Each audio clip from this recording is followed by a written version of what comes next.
Friday, right? Yeah. Yeah, SmackDown. Okay.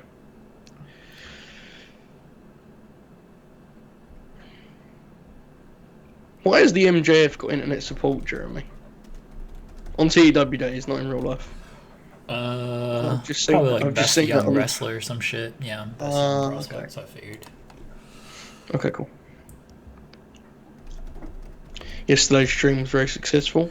Yeah, it's gonna. I told you I'm gonna put it on Scraps this weekend, so hopefully it'll get more traction on that. I want to utilize Scraps more, and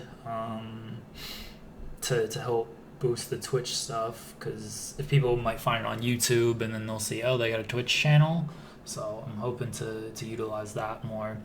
I legit think I'm gonna do this stupid distraction select thing and just like as a name your own price gimmick. Like if you want to support it, cool. If you want to pay money for it, awesome. Yeah. And like, but we'll just post some random shit on it and whatnot. It doesn't cost anything, so you know. I mean, that's fine with me. Yeah, that's fine. We could probably have some fun with it and post some bullshit on there. Exactly. So, and again, it's not like it doesn't cost us anything, so whatever. Alright, let me post that we are on the Twitch. I was actually like, when I was kind of thinking this when we got off the stream last night, and I was thinking like, how great is it that our audience pops for drafts as much as you and I do? Yeah. Like you can tell this is like a innate passion for drafting shit that you and I have the same thing. It's tremendous. We do. I mean, I've sent you the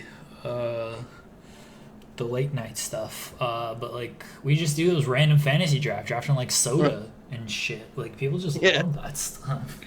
That shit would be. I'd get like a headache so quick doing that stuff. Like I would immediately forget. What's up, Whiskey Dick? Whiskey Dick actually DM'd me. And they were on their shoot name on Twitter, and I should apologise, Jeremy, because I was actually filth enough that I didn't realise it was the Whiskey Dick and DM'd them and was like, wait, are you a subscriber? Like, not that it's a problem if you're not, I just wanted to make sure. He's like, it's Whiskey Dick, but I'm like, oh man, I'm sorry, I apologise, as if I should not know that, you know? It's not one of the best names we've ever had on here. Suggested Dude Love, Steve Austin over the edge. That's one of the matches we're doing on Monday. There you go. We have a full card now. Jeremy. I saw you tweet a couple of the matches. There was like 3 in your one tweet. I didn't know if you've added more to it or not. Yes, so I'm going to do 5 matches. Okay. The one that's been added, I'm trying to remember. I think it might have been Kirby that added it, but it was Emma and Asuka from London Takeover. I believe, and I had my pick, which was the War Games that I love. So it's going to be 5 matches. As I said to you, Jeremy, when we were putting this concept together, you obviously you can chip in and out if you have memories. If you don't, you don't. Like it's not a big deal, but it's going to be a very dorky show on Mondays. But there you go. It'll be a lot of fun. I will be present, just because I'm running the setup and everything. I'm not sure how there might be there's always work to do, but we will see. But yeah, this is your deal. I'm gonna let you do what you want with it, and I'll contribute as needed. I might go for a run during it, and the stream will just run. That's fine, man. I mean, I'm cool with that. It is a very self-indulgent, Here's my thing, okay? I'm pretty passionate about, and if I'm ever in a position of power, you'll see this through what the decisions I make, but I'm very, very passionate, Jeremy, about those that can do truly brilliant match reviews. I think it's an art, and I'm no good at it, okay, but I like doing it, and it's fun, and it makes me actually watch stuff closely, you know. And it's like, we have a relatively big platform here, right? We're doing okay. Throwback's gifting some subs, so I'll stop talking in a minute, but I just think it'd be cool, like, we kind of keep that culture going a little bit on our own front. I think it could be fun. People can learn new matches and stuff. I'll see some new matches. It seems cool to me. I think it's a good idea. Throwback gifted the sub to the Wrestling Classic. So the Wrestling Classic, if you were in the chat, make sure to say thank you to Throwback, who has now gifted 240 subs to the channel. Joseph. That's a lot of That's subs. a lot of subs. That's almost as many quote tweets as you've got on the Jackson Riker stuff. Everybody can hear everything, right? I didn't check the audio or anything. I just assumed it was gonna Seems work. like it, yeah. Yeah, seems like it. Do you want to say Al Horford, Joseph? Al Horford. Okay, yeah, everything's really fine. What were we saying? Oh, Oh, so just talking about Dorky. oh my Oh God, shit. Throwback just gifted a bunch of subs. I'll read them out in a second. Throwback. Um, yeah, so like you came to me a few months ago, and just like I just want to do like more streaming content and stuff, and I pretty much Hmm. told you like, well, here's kind of when I stream. You're more than welcome to join any of these, and then if you want to do something else, just let me know, and we'll get it working. And that's when we kind of came up with the Monday show idea and the post pay per view shows to review those, which have been big. Like I think a lot of people have enjoyed those because they don't have to wait till Thursday to get our Yeah. takes on those. We can get them out quicker, and there's more to talk about then on Monday after the show than it Hmm. is wait until Thursday. And you were like, "Oh, what about this idea?" I was like, "Joseph, sure, whatever you want to do. I don't care. Whatever you want to do, I Joseph." mean, I think when it's this show, which is the particularly dorky kind of variant of it, it almost could become, Jeremy. And I don't know how you feel about this, but it could almost become a sort of double header where I do the dorky match review stuff. You're in, you're present, but you're doing other things. You come in and out, and then you can do the Monday stream you used to do at like 6 p.m. Eastern time. If I'm, bored of my own voice doing Asuka Emma reviews, like we'll see how it goes. It could be fluid. We'll see how it goes. Yeah, everything is pretty fluid with the Twitch, which is nice. I really enjoy this gimmick, and it gives me a break from writing headlines and listening to 50-minute Jackson Riker interviews. 50 minutes, bro. That's crazy. Dude, I was telling. I'll tell the story on air right fast. But let me read these gifted subs from Throwback Wrestling Talk. MWA World Trauma Queen 58, who I believe is our friend Jimnica. Mr. J Ski 1, Andreas 89 or 0894 MC, Andy Hannon, Broken Wheelchair 77, Shanika, Hetty Storm 63 15 2, and Padme Amidala 27 all got the gifted sub from Throwback. If you're in the chat, make sure to say thank you to Throwback for the gifted sub. All right, where chocolate says masterful lead. So I was telling Joseph this off air. Yeah, you're surprised he's willing to give it 50 minutes. Dude, so I listened to just a lot of stupid interviews that many people won't listen to. Antoine cheering the bits.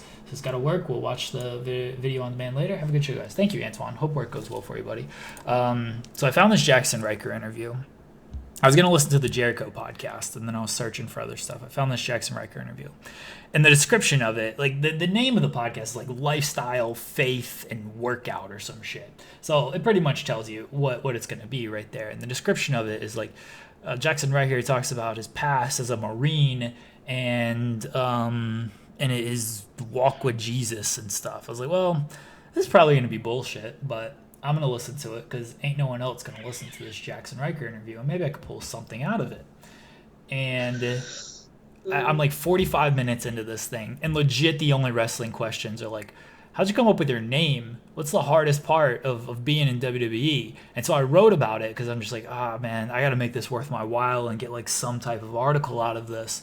So that was my headline. Like Jackson Riker discusses his name and the toughest part of WWE. It's like, maybe people will quote tweet the toughest part of WWE thing, and I'll get something just out of that. And then they go to rapid fire questions, and the first one's like, who's your favorite wrestler growing up? And Riker's like, oh man, Hulk Hogan. And immediately I'm just like, well, very simple headline. And even better was like, he had this story of, oh man, I met Hogan. I saw Hogan again at WrestleMania. He's like, oh, good to see you again, brother. I was like, oh man, it's more than just Hogan was my favorite wrestler. There's a little like meat there to that quote. And then he had some other like stuff like, oh, he looks up to AJ Styles and favorite tag teams and stuff. Like he names Harlem Heat as one of his favorite tag teams. Of course, that's not going to be my headline. But Oh shit! Okay, yeah, you're right. It weren't going to be a headline. There's a direct quote in there, Jeremy. that if Jackson Riker has a wrestling website, he should run. Which is that I believe your exact quote there for a moment was the description was he's walked with Jesus or whatever. So I assumed it would be some bullshit. Tremendous. Man. Yeah, but a 50-minute Jackson Riker interview. That's how I've spent a portion of my day. Yeah, that's not great. That's not ideal. But... Meanwhile, in Gotham, Jeremy, I have begun to, and you know this because you know me well. When it comes to Joe Hulbert, free time, desperation, there is one play he will always go to in the TEW universe, Jeremy, that you know very, very well. There's a certain 3 letters that get revived. It's like a cycle, isn't it? And I just concluded that somehow I'm going to create a universe in which Dustin Rhodes can win the World Heavyweight title. I haven't got any more than that right now, Jeremy. To be honest with you. I'll say something about Dustin here in a second. JJ cheered 200 bits says, hello, big stars, best bookers in the business today. Bits for listening to a 50-minute Riker podcast wearing your Booty Pro shirt. JJ won a Booty Pro shirt. It was not rigged last week, 2 weeks ago. Jesus, what time? What's the timeline here? It was not rigged 2 weeks ago that JJ won the Booty Pro shirt here on this stream. Everybody go to, I think it's Fightful shop. What's the actual... What is the actual I don't know. shop? I just know that it came up and the page went down, and you and I both thought we were cancelled. Sad. Shop.fightful.com. Go there, order a Booty Pro shirt, order a Point God shirt. I think we're gonna get This Business shirts pretty soon, and I think we're getting Distraction shirts as well. So, okay. Yeah. So order. There you go. JJ's got the link in the chat there. Order some shirt. Now, JJ doesn't get... I don't get comp shirts. Joseph doesn't get comp shirts. No, that's true. This is not the way it works around here, Pedro. Okay, it's just not how it goes. Actually, you were going to say something about Dustin Rhodes, I think. I don't know. Oh, yeah, I did get the Point God shirt comp. It did take like 2 months to arrive, but, Different, yeah. So, Dustin Rhodes, I told you about my TNA 04 save. I put 6 months into this. That's a long time for me to do 6 months of booking. It is. And Dustin Rhodes he's part of a stable with the father, James Mitchell, Abyss, and Mikey Whipwreck is the Dustin Rhodes stable. Of course, very, very natural usage of the Dustin Rhodes, yes. He's in like that, he's 7, but, like not quite 7. Yeah, that's fair. That's fair. That's a dark time. I mean, it's 04 Dustin Rhodes, Yeah. Like, I'm gonna get there with like a little bit of a redemption story, but like I got Joe, AJ, Danielson, and Punk in this save. Like, I mean, those guys they're creeping on. Edge is the champion. I stole Edge, put the title on him because I'm a big Edge fan. Mhm. Yeah, big fan. When does Dustin get good again? Like on film, like we can assume he was always good deep down, but like when does he actually start having good wrestling matches? Like 2012. Yeah. Dude, that stuff he did with I'll pick this as some of my like match of the week stuff. Like eventually, those tags he did with Cody in WWE was so cool. When Dusty was with them and they worked the Shield and all that stuff. Oh, that was hot, man. That was great stuff. Yeah. That was like when to me he was back. Almatic says we need youth sizes. Tweet Sean. Tweet Sean that you want youth sizes. I don't control those decisions. I didn't even know we were getting shirts until Sean's like, Jeremy, we're making a Booty Pro shirt. I was like, all right, cool. I pushed hard for the Point God shirt because that was at like the start of the gimmick, and I was just like really pushing for it. And then they made it, and I was like, oh, Joseph, you should get royalties off of this stuff. You're the one who dubbed me that, and I've gotten way more usage out of it than I ever thought possible. Yeah, but I don't know if I actually realised I did that either. So like, I don't know if I deserve royalties. It's more like when Arn Anderson named them the Four Horsemen, and like they ask him now, and he's like, I think it was like one promo after a promo day. Like I think I said that. Yeah, Shivani said it was good. I remember. Like it wasn't a big deal to him, right? It is what it is. All right, where are we at in Booty Pro? It's Monday, the second week of October. We're coming off. Did we book? I don't think we're coming off the pay-per-view, right? We haven't booked a show since the pay-per-view? Or am I? Oh, we have. All right, clearly I don't know anything. So They Live was Moxley beating Sid for the title, and then technical issues Oh yeah, Sid chose Alexa to be in his corner. So we're doing the rematch this week, right? We are. Okay. Do we have? Did we figure out what the next main event was like the Stalker and Moxley, right? I seem to I remember. think so, yeah. I mean, like the next pay per view, right? That whole Right. deal. Yeah, I think it's Okay, Stalker Moxley. we'll piece this together as we go, folks. Yeah, we're always start off a little slow. Then once we get rolling, we get rolling. The Dolph Ziggler, he would be good in the booty, bro. I don't Yeah. know what we'd do with him. Probably make him like Nikki again, the Spirit Squad. Oh my God, some of these headlines. Conan signs with NXT. Hey, bro, you listen to our podcast? Triple H is like, yes, actually, I did. I did Keith, listen to your podcast. Keith Slater going on tour with New Japan? My God. Would he? Would he surprise people, or would it be like a really ill fit thing? I feel like that would not go well. No, I don't think it'd be good. I like Keith, but I do too. yeah. It is what it is. Uh, But Throwback with the 100 bits saying, "Do we know what a fluff and nutter sandwich is?" Is that like no. no, like peanut butter and marshmallow sandwich? I had a peanut butter and banana sandwich for lunch today. There we go, Joseph. We got the Yano. Toro Oh, Yano. Jeremy, I'm watching this on the gimmick stream. Can you Oh, switch to? I was about to say, I don't think I shared my screen with you. I'm very far behind, so I was like, "Why are you excited about Heath Slater? We just talked about this." There So we go. I was very. You He was good? like, "There we go." Yeah, I've got it. It's All cool. right. We Um, got Yano, baby. yes, very strong. He's literally just going to come and do his Yeah, acts. Like he's just he's gonna be the one of the great Yano. acts. Like, why would we change it, right? He's not over at all. Like that's the problem, which is shit. My God, Kojima fired. That's never happening, Oh, he's right? been abusing painkillers. Wow. That's never stopped him with Tanahashi. That dude's eyes have no one home. Bud Ryan said a week excited for the play-in games. I am. I'm not sure. I think it's like I don't know if I actually agree with it, but like it will be fun to watch. Does that make sense? Like I don't know if I like it, but Yeah. I'll definitely watch it and find it to be exciting. I don't know if it's actually good though. To be honest, I'm not sure. I think it'll be fun. Like I'm all for like competitive basketball. I think this season is and maybe because I've been disattached from pretty much opening tip off, knowing my team was actively trying to lose games. Like I don't think this season has been like that great. And again, maybe because I haven't paid enough attention. So I'm excited for like actual competitive basketball with the play-in games and the playoffs Yeah, and I agree. everything. No, I agree. I don't know, man. Like I understand obviously that we have 10 games less. I get that, but it's still like it's a lot of games to separate yourselves. And it's like you do all of that, and it's like then we play these two more games to decide who gets in the playoffs. Like, well, we just did 72 games, Yeah. folks. But I mean, you get it keeps the rest of the league alive, and you've got more of a chance to get in the picture. So it's probably good. It probably is. There's what? There's like 7. There's like 6 games left. I believe so. Yeah, Yeah.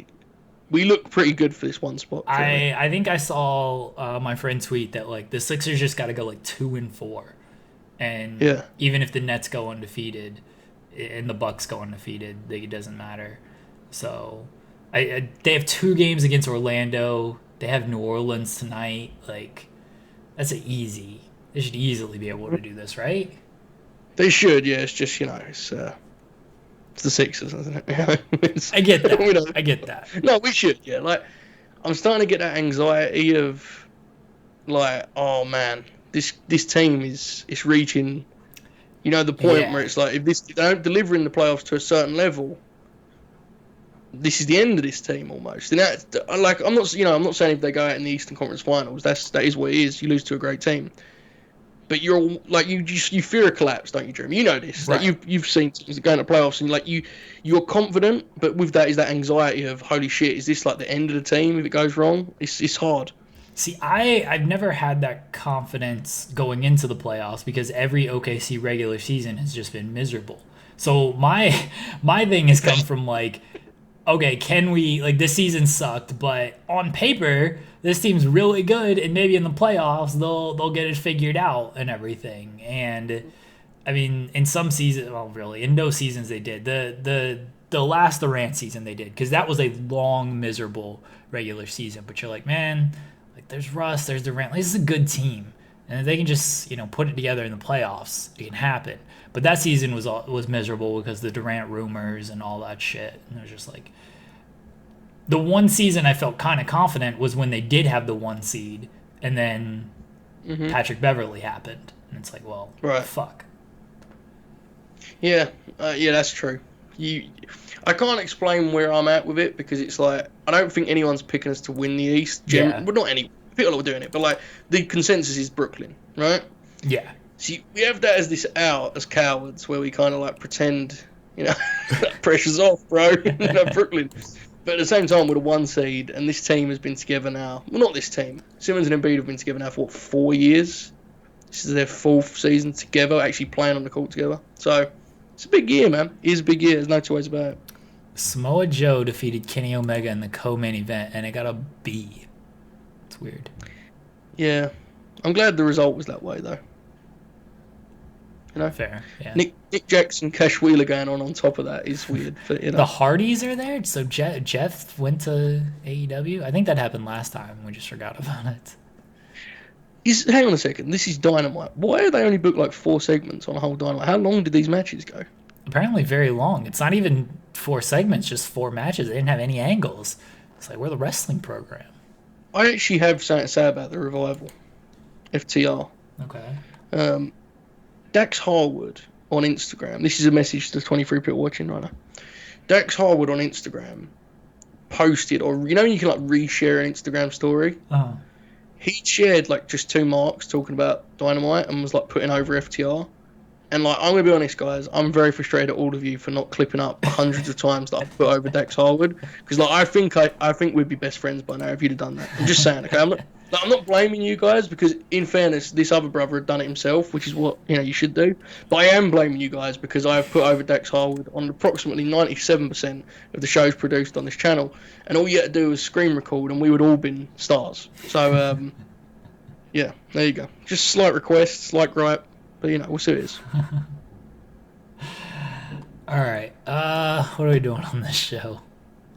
We're doing the big main event. Other than that, I have absolutely no idea. All right, let's go ahead and book that. So what's the finish to this? Britt botched interference? Is that what we're doing? Yeah, I think Sid's doing well. And he's got Moxley. He's not got him beat, but he's kind of rolling a little bit. Right. And then Britt runs down. How do we do this? Maybe there's a ref bump. Okay. Sid's rolling. Britt comes down with a basketball. Alexa's like, don't throw him the basketball because he can't catch and he's doing fine without it. She throws it anyway. And then just hits him in the head. It hits Sid in the head, yes. Bounces off of Sid's head into Jon Moxley's hands, who then spikes it on his head and pins him 1, 2, 3 in the middle of the ring. Okay. Imagine this visual, bro. Imagine Sid taking a big flatback of a basketball shot to the head. And it cuts back and Lex is like, I told you he can't catch. I said it. Okay. I love the idea that this, like, in the next few weeks, Sid begins to realise that perhaps training for basketball when you're a professional wrestler was not smart after all, and Alexa was the only one that realised it. I think the cold open is gonna be like Sid and Alexa kind of game planning, and Britt just off to the side, just looking like very angry and all like kind of coming up with her own game plan away from what they're talking about. You got like they're watching tape. Yeah. She and Sid, and then she's saying to Billy Kay, she's like, they're not even gonna run any pick and roll. Not even any down screens on this thing. Are you seeing this? No. I think actually Alexa wants to do. I'm not sure how it should be done, because I think it should be keep it simple. So I think you're right. So I think Britt is like, they're not running like a pick and roll. They're not running any flare screens, anything like that. None of this. Like, it's just all post ups and isolations. Like, what are we doing? And then Billy's trying to explain, like, well, I think she's trying to keep it more simple. this time. She's like, no, we've got here, with our offense. Like, what do you mean? We can't change it now. I like it. Just Billy would be so great at this team. All right, that's going to be the cold open. Tremendous stuff here, folks. This is the one angle that we're always locked in on. We always know where we're headed with that. Okay. Now for the rest of the show. All right, so what happened last week? Oops. Oh, do we have storylines that are actually... I feel like we've wrapped up a lot of this. Yeah, like this is done. Yes, it is. Biggie and Bryan's done. Fiend and New Day. I don't know if that's done or not. Well, I assumed you were going to get the belts back on the New Day eventually. Yeah, eventually. Did you tell me, Jeremy? Maybe. Because something tells me you don't want to do an actual lengthy tag title reign with the Cross and the Doink. I mean... I just was guessing. Yeah. Okay, we've got... I feel like this is just, done. It just needs to be moved on to the interrogation. That needs to be the new angle. Yes. All right. Yeah, that's just its own separate thing, definitely. All right, so we're done with that. Sid and Mox will wrap up after this week. Heyman and Shane is still going.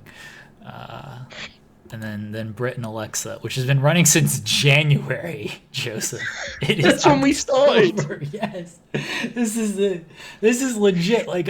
This angle is going to be over a year, just these two. That's amazing. I'm actually genuinely proud of that. Because I remember we said very early on they crossed paths and we were like, this is a long-term thing. But when I said that, I did not realise it was going to be a wedding and a whole, a whole soap opera deal. It's very good. Look at this thing. My God. Yeah, there it is. Alexa promo. Britt is mean. Britt just came in and interrupted. Yeah. Look at the ratings well back then. We've actually got these two over. It's tremendous. Horrible ratings. Absolutely horrible. We trusted the process right? We did. Okay. All right, so Moxley and Stalker is our next gimmick. What are we doing with Big E now that he's the champion? Was it not Big E and Stalker? It may well have been. But then I feel like it was... Let's pull up our roster. Maybe I'm misremembering. I remember we were really struggling for a heel for... Yeah, we were giving Stalker wins. We were definitely doing something with him. Yeah, he's one of these two. But I vividly remember us going through all the heels because what the thing was, Jeremy, we needed to get Bryan ready for the end of year pay-per-view. Right. Or whatever one that is. Right. So he needs to have a win on this next pay-per-view, right? So we needed a stopgap. And I feel like it was Stalker, but I don't know. Okay. So there's kind of our roster here. Yeah, if you look at the heels, it's kind of... It kind of looks like... Because I feel like with Big E... Maybe we put Big E with Paulie and Shane. Them two, they're arguing about Adrian, they're arguing about the TV title, they're all over. We could do that, mate. Because if you look at this, Jeremy, we have not got a lot for the Big E. Oh, man. Okay. Unless you want to do Sherlex. But I feel like he shouldn't wrestle. He should just be a detective. He's just a detective. Yeah. No, he's not wrestling at all. Man, this roster sucks. Yes. And it's a lot better than when we started. Yeah. So. It's still horrible. I mean, we can do Bob in a babyface match, but I just, I'd rather not. No. It's also not they're not the two kind of guys to have a babyface match. They're not going to do the kip down Jerry Lynn spots, are they? They're going to just run into each other, so that seems wrong. All right, so we want to Big E with Heyman and Shane. Yeah, I think we just do a program with those two, just slipping on banana pills every week, making idiots themselves, and then at the pay-per-view we can do a handicap where he beats both of them. Okay, that's fine. And that's where we reveal that Steph is Adrian. Okay. Yeah. All right, I can get behind that. Hang on, when are we going to reveal that Shane knows? We gotta get Steph. She hasn't started with us yet. Fair. Yes. So I think what did it say the last time? Yeah, so the last time it was just he mentioned the woman across the street. Okay. So we've got some time. Yeah. Well, right now it's just references to her. Mhm. Okay. All right. We should probably do a segment like that then. Yeah, we will. We will. Okay. Trying to see what else we could possibly do. Fair. Very fair. All right. We need to give Brian. We need to heat Brian up a little bit because he's coming off the Big E loss. He's got Yes. to start rolling until the Moxley match, and we need to heat up Stalker some more. So I feel like we just do another Stalker win on this show to can continue to position him as the top contender after this pay-per-view. We'll do a segment with Heyman and Shane. We'll do who's Lex gonna interrogate this week. He interrogated Bob. How about he interrogates Curryman and Yes, Captain that Booty works. Pro this week? That works. Okay. That definitely works. I was wondering, do you think we should do at the next pay-per-view Bob and Brian, and that would give Brian a really strong pay-per-view win? And Yeah. my pitch for this would be, Jeremy, you remember when he was doing the gimmick where he was like, he actually cared about the environment and all that stuff? Yes. I feel like Brian would be so good as like, just he has like a firm stance against arse, you know? Like he talks about like setting this like unrealistic standard for arse, leading to all of these terrible pressures on men and women across the world. And Brian's like he's got doing full promos about this, and the crowd is chanting, "We want arse." And then Bob comes out as Mr. Arse, as the ambassador of arse, and he is like, "You don't talk about arse like that on this show," you know? Perfect. And then Brian beats him in a wrestling match. Perfect. Brian would be great at that. Brian He would. rules. Brian I imagine rules. him going through like Instagram posts, you know, like, what kind of standards is this set? I have a daughter at home.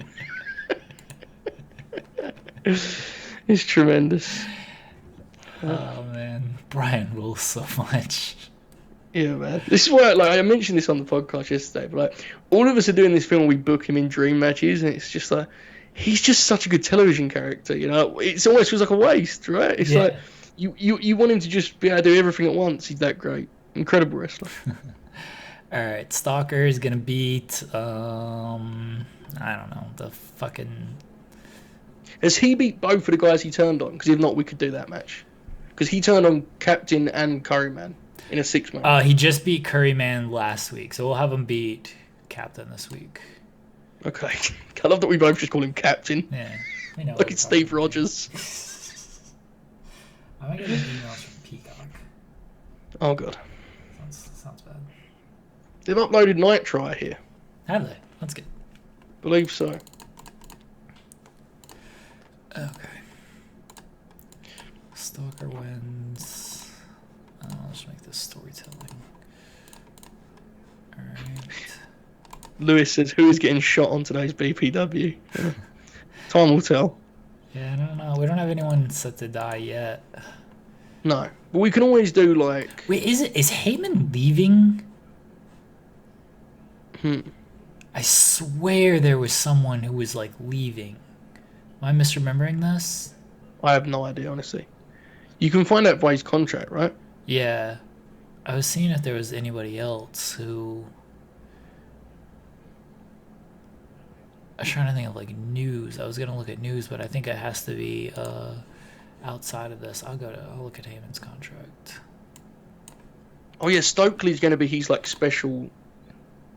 No, it still says it's 9 years. 9 years. We signed Heyman to a big time contract. Yeah. Stokely is Watson, essentially. Well, it's worth remembering, like, look, I don't want to ruin the integrity of Dexter Loomis, but he could just, like, you know, great murder mysteries, you have close shaves, right? Yeah. He could just shoot Lex in the shoulder or something, you know, oh, Lex just moved. Lex is walking around. It's empowered with Stokely Hathaway alongside him. You could do stuff like that. Yeah. You know? All right.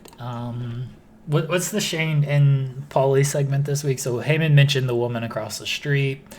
I think we just kind of do something similar again. Mm-hmm. Of like, I think we go like the shitty dressing rooms in Mickey's gym in Rocky. You know, like we cut to there. You know, Shane's there. He's sweating after a great workout, and Paulie comes out in like a tux. You know, and Shane's like, "Where are you going? Or what are you doing? This is a gym. I've got a date tonight. with that woman I spoke Yeah. about. You know, that kind of thing. Okay. I think the idea was that eventually we would do a skit where Shane sees her, the audience reacts to, oh my god, it's his sister. Yes. Shane reacts the same way and then just is like, well, here we go. Just like, he gets his little mirror out, runs his fingers through his hair, he's like, I'm ready to go. Let's win this chick.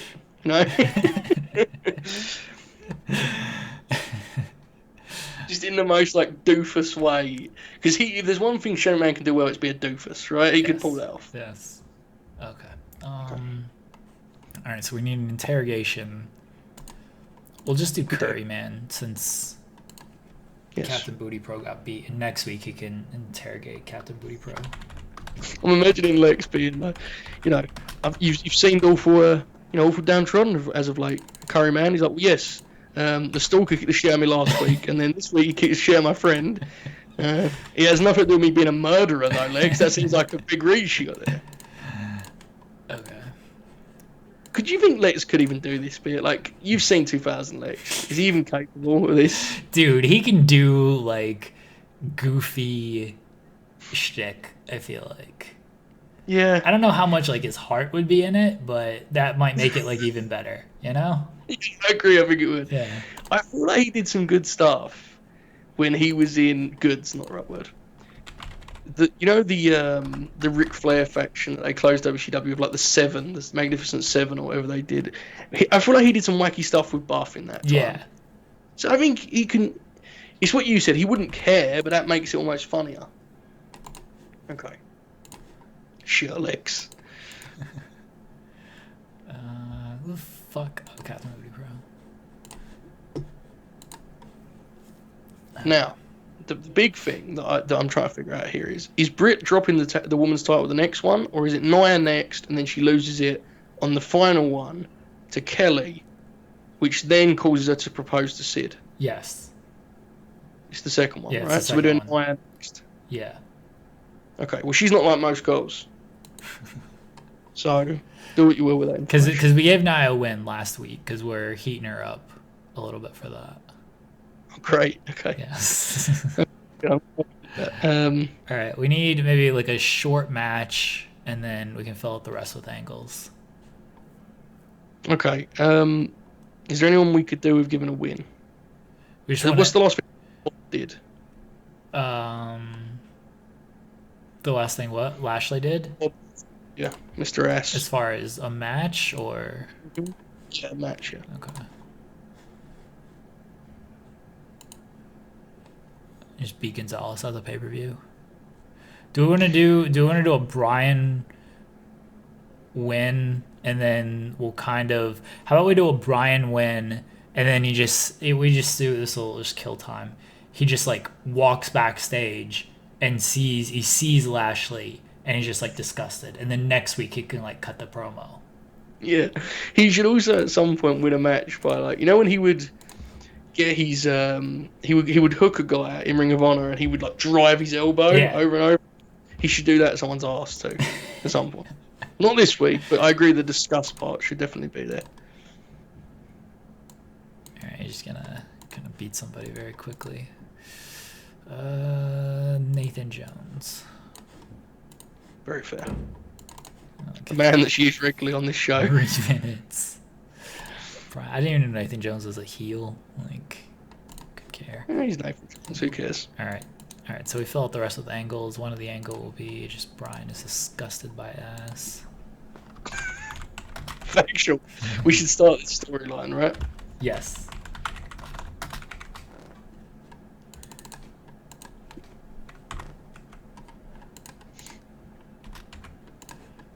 Jeremy, I don't know if I'm comfortable with Bob O'Neill being on all of our highest rated shows.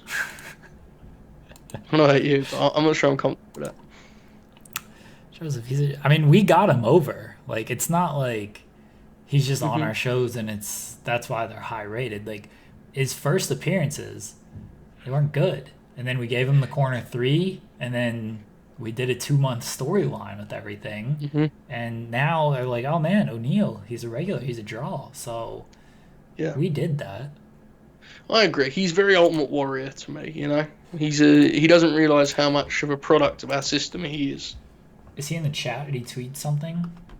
No, I just went to my Twitter and I saw his nonsense from hours ago about I'm a draw and all that bullshit. Did he say this?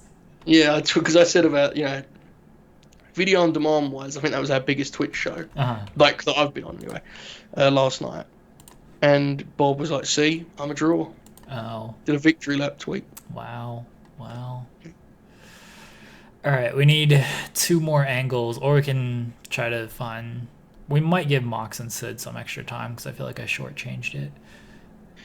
I would do that, but I also think we should give. I think Naya should do a literal explanation of the fact that she's not like most girls. Okay. And this could be as much as like her walking down the street pointing at people going, "Not like her. Not like her. Not like her either." I'm going to just look at who's she talking about. Okay. All right. I don't know if we can go 4 more minutes for Moxley and Sid because it's going to say like... ratio. Maybe. No, I don't think the ratio is the problem. I'm worried that Sid's going to be blown up. I think you can do 17. I hope so. Yeah. All right. Is that fine? Is that our show? Works for me, pal. Okay. There we go.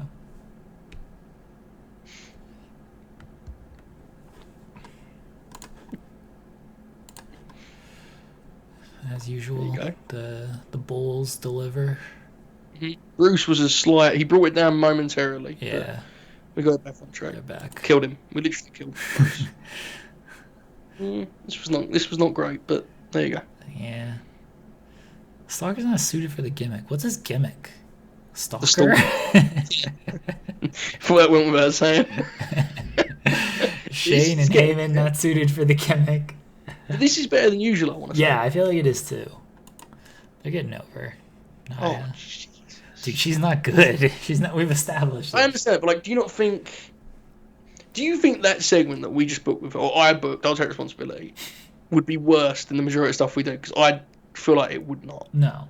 All this stuff is very good if it actually aired. It's just the game sucks. Well, I don't know about all of it, but like, all of it's good. She's kind of funny, yeah. Right? She could pull like the little segment she did with Reginald at the. I know you didn't watch that shit, but exactly. I'm not gonna. I'm talking like you know these segments, Joseph. You know, talking about the segments with Reginald. Like those were fine. They were great WWE shtick, so she could do this easily. All right, Brian, as usual, very good. His opponent, as usual, shit. Yeah, it was a squash. That's fair. Yeah.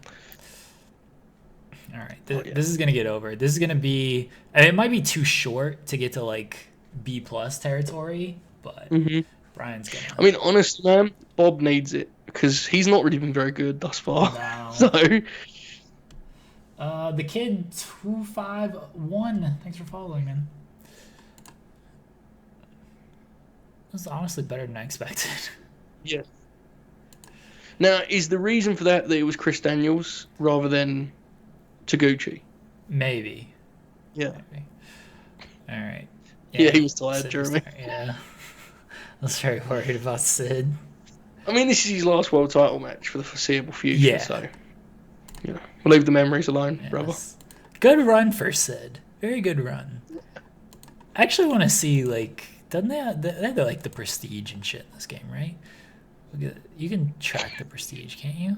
I just saw the Jeff Hardy shitty belt. Yeah, I was wondering, it's like, what fucking title is that? This is very fair. Look at this. It was a D+ to start. It's at a B now. Well, it went down. He's dropped since Brian lost the belt. I mean, that's tremendous. Brian got it over, man. That's tremendous stuff. It has the prestige is just as... I wonder if it dropped after Sid lost it. Was that a B? Hasn't gained any prestige. Very sad. I think that's Brian again, dude. Was that Brian with the title? Oh yeah, it might have been. It looks like he lost it in March, so I guess not exactly, but around there. Yeah, he lost it week 4 of March though. So yeah. As soon as Sid started working in pay-per-views, it was over. Oh, this next one's going to be interesting after the latest title change, dude. Right? It's all B's. Like interesting. That one's kept consistent. Well, it looks like Zeus and Gilbert did not enhance the reputation of these tag titles. Look at our tag team champion history. Mike Sanders and Giant Gonzalez, New Day twice, fair, Zeus and Gilbert, and now the Cross and Doink. That Zeus and Gilbert stuff was strong, though. That was good stuff. The women's title has just been Britt the whole time. She has 3 defenses. She said this title all year. That's tough, man. Twitter is not a fan of that, right? It's not a fan. Yeah, it's at a B- the whole time because she hasn't defended it. I think people People do those like women's matches length, like ratios and stuff. It was like 1 minute a month. It's so mean. It's very disrespectful. Toru Yano needs a position on the roster, Jeremy. Okay. I mean, lower mid card bullshit because his overness sucks in America. See, he feels like he would be an incredible detective. You know, and I don't want to kill Stokely's bit, but could you imagine Yano doing the face and stuff? Yeah. Like, tough. At least his charisma's good. We'll get him over. Maybe. We'll get. I kind of have an idea for Yano. Good. That I'll pitch shortly once we bring him on. I don't know who we pair him with for this idea, but I've got an idea for him. Can we just talk about the fact that we have actually got, like, Eva Marie is on our roster as an all-time bad wrestler, and she's actually back on Monday Night Raw. That rules. Orange Cassidy. It'd be just tremendous as, like, it just never wrestles. Yeah, he kind of fits, to be honest. He does. He was one of the guys I legitimately wanted to take, but I took Bryan instead. But him, Hangman, and Bryan were my 3 of, like, who should I take? Bro, Orange Cassidy coming in and doing the outwork everyone gimmick. Just dressed like Christian Cage. Because with his look, he could pull off Christian Cage, right? Yeah. He could do it. Dude, okay. Orange Cassidy actually... So here's my pitch for Yano. And I think Orange Cassidy would be good as the, like, pairing with him. I want to do a Fast and Furious gimmick. Okay. So I need my Vin Diesel and I need my Paul Walker, and yeah, I got the family and everything. So I want Orange Cassidy and Yano as my Vin Diesel and Paul Walker. Which one is Yano? I have no idea. I was gonna have Yano be. I was gonna have Yano be like the family, and he's just doing like. He was gonna be Vin Diesel, and Orange Cassidy can be Paul Walker. Okay, to explain, how do you intend to introduce this bit? Like, how does this come on to our wrestling show? I'm all for it. I just want to know more because I'm confused. I'm confused too, Joseph. I didn't think Orange Cassidy was gonna be part of this. Look, we've got to sign Orange because we've already got 2 great ideas. We have to, Jeremy. It's the right thing to do. Okay. He's a full comedy wrestler, right? I mean, he's better than that. But you get what I'm saying. He's getting. We're gonna go 5. We're not gonna quite offer him the the full BPW package here, but I feel like all right, whatever you want, dude. I don't give a shit. Yeah, Chris says Sherlock's interrogating Orange Cassidy would be a funny segment. Yeah, that'd be great. See, when I was thinking, I'm imagining like training montages and Orange is, I'm going to come and outwork everyone, And then he gets in the ring, he gets hit by maybe one kick, and his hands just fall into his pockets, and he's like, wait, this is different. He just transforms into Orange Cassidy. That was my Fast and Furious with Orange and Yano sounds absurd, so I'm on this too.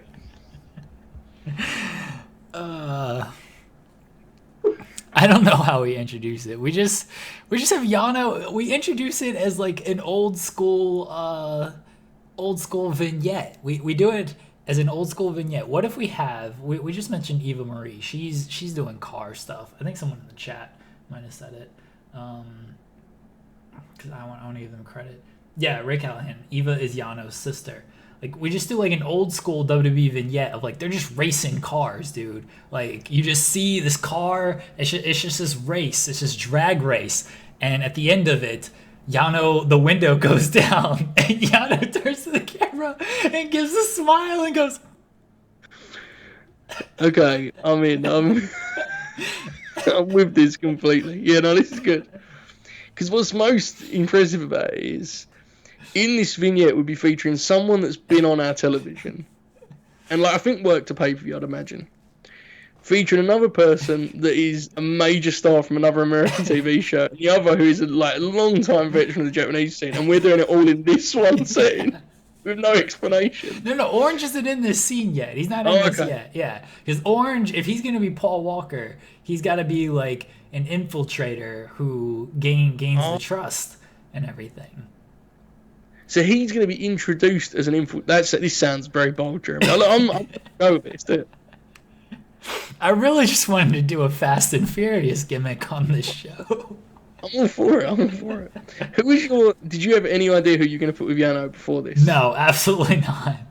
He could definitely, Orange could do it. Yeah. What's confusing me most is the idea that Orange wasn't the one that sparked this idea and Yano was instead. That confuses me. But nonetheless, I'm for it. What else were we gonna do with Yano? I don't know what we were supposed to do with Yano. Yeah, I have no idea. Yeah. We just saw Yano and popped, and we were like, oh, he fits our federation. This is fair. This is very fair. Dijakovic does not fit anything. No. We need to check, Jeremy, if the Undertaker is ready to stoop to our level yet, because I'm still all in on him being a murderer.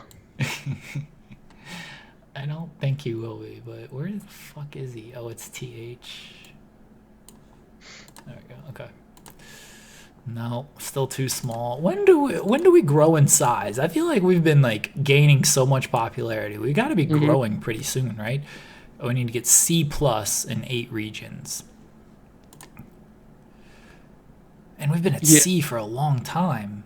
I noticed, Jeremy, on the last couple shows, because I remember the last one we did and that one, it didn't say like you've increased popularity. It just said there are no comments to be made, which means we're kind of really something's happening. We're trying. We're like steady. I wonder if we can't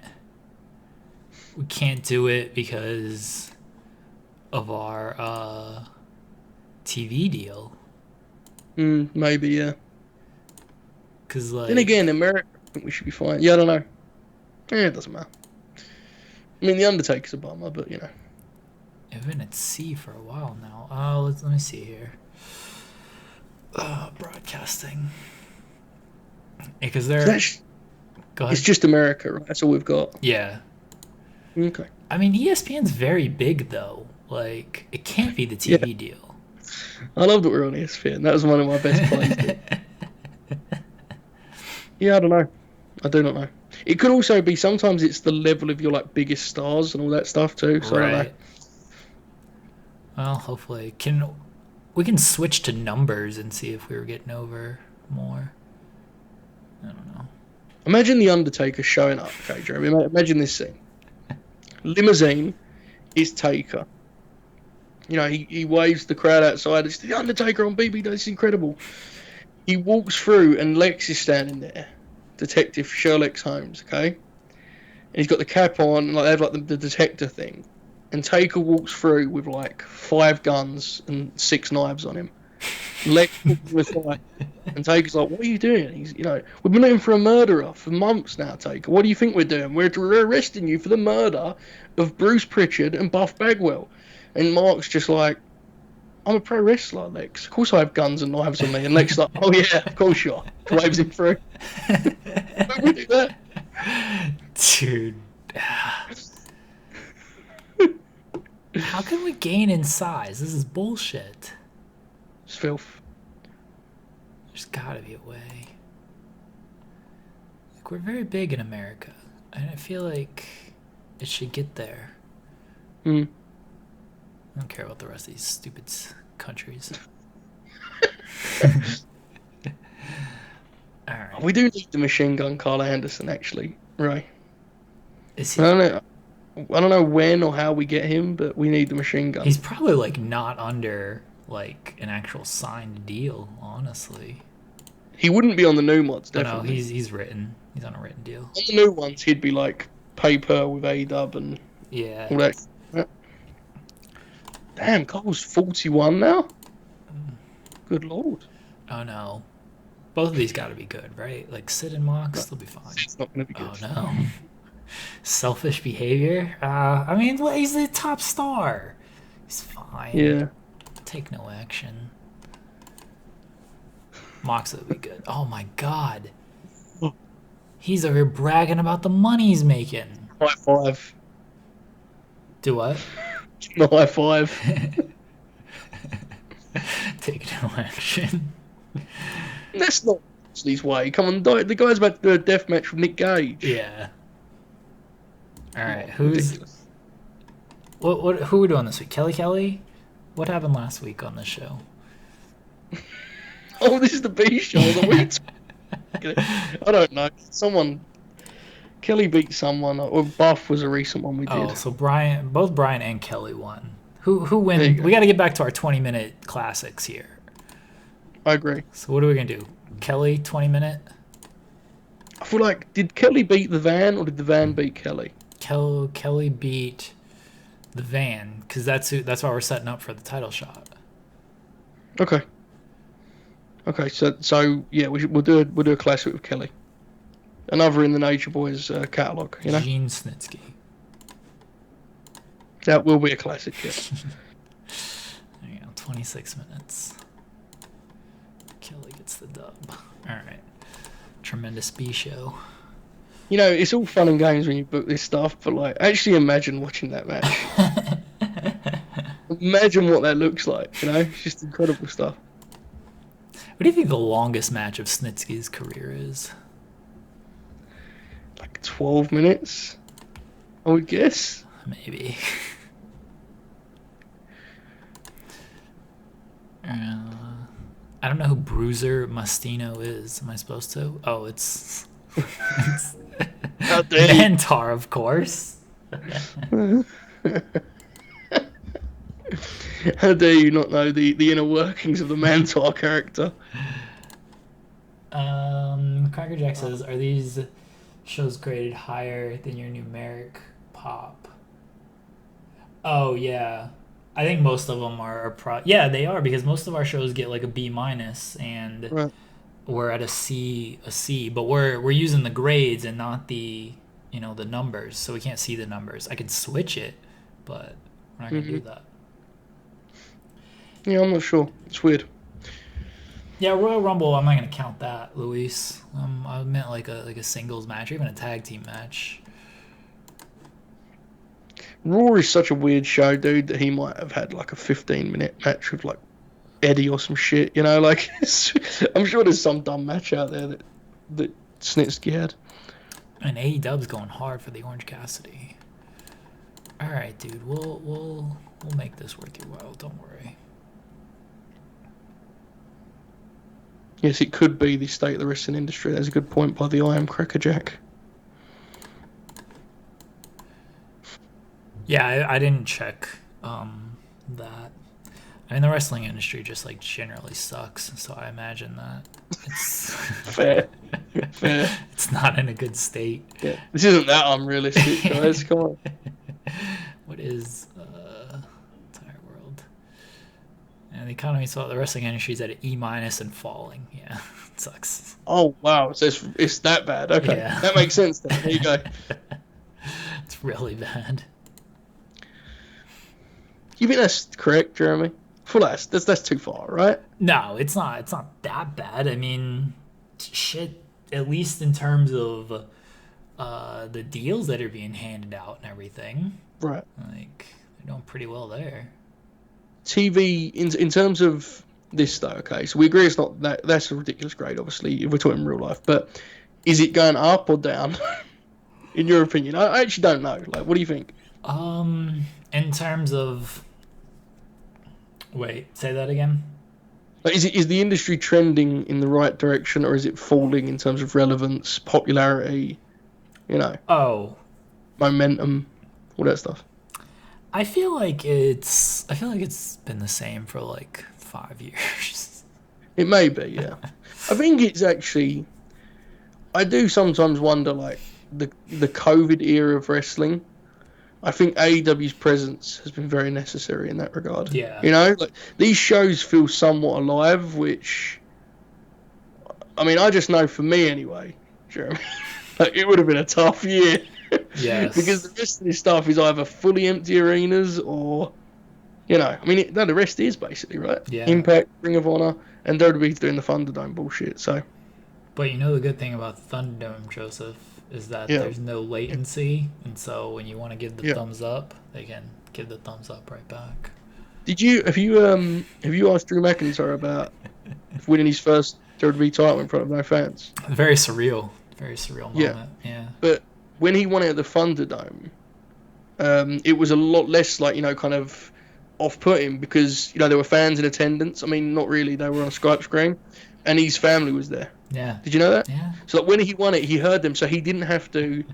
He didn't have to reach through the screen and say, you know, he didn't have to do that. He could actually see them. He didn't have to after he won it at WrestleMania because you know that was a taped show, Joseph, Yeah, and yeah.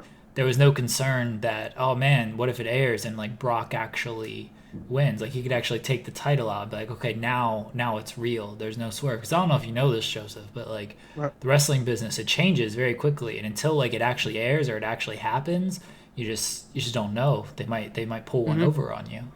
Yeah, and to that point, Jeremy, you know, he actually waited over a year for fans to return to attendance so that he could truly fulfill his position as the ace of the company.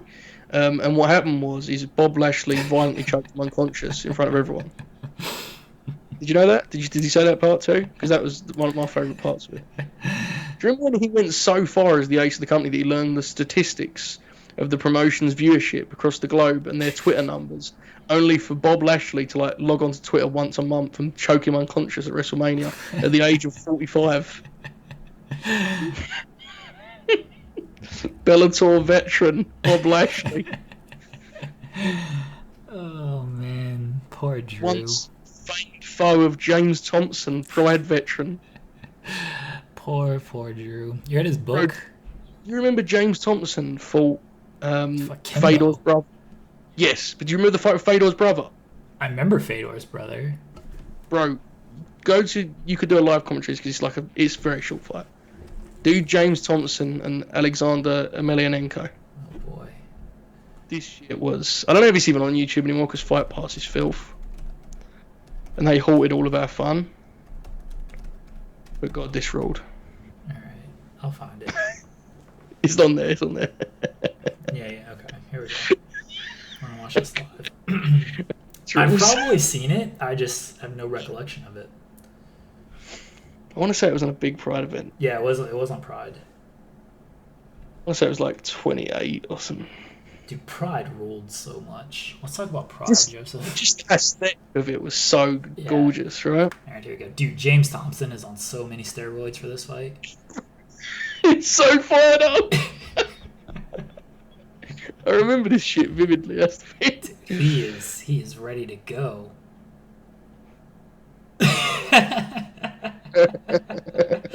Get him, James!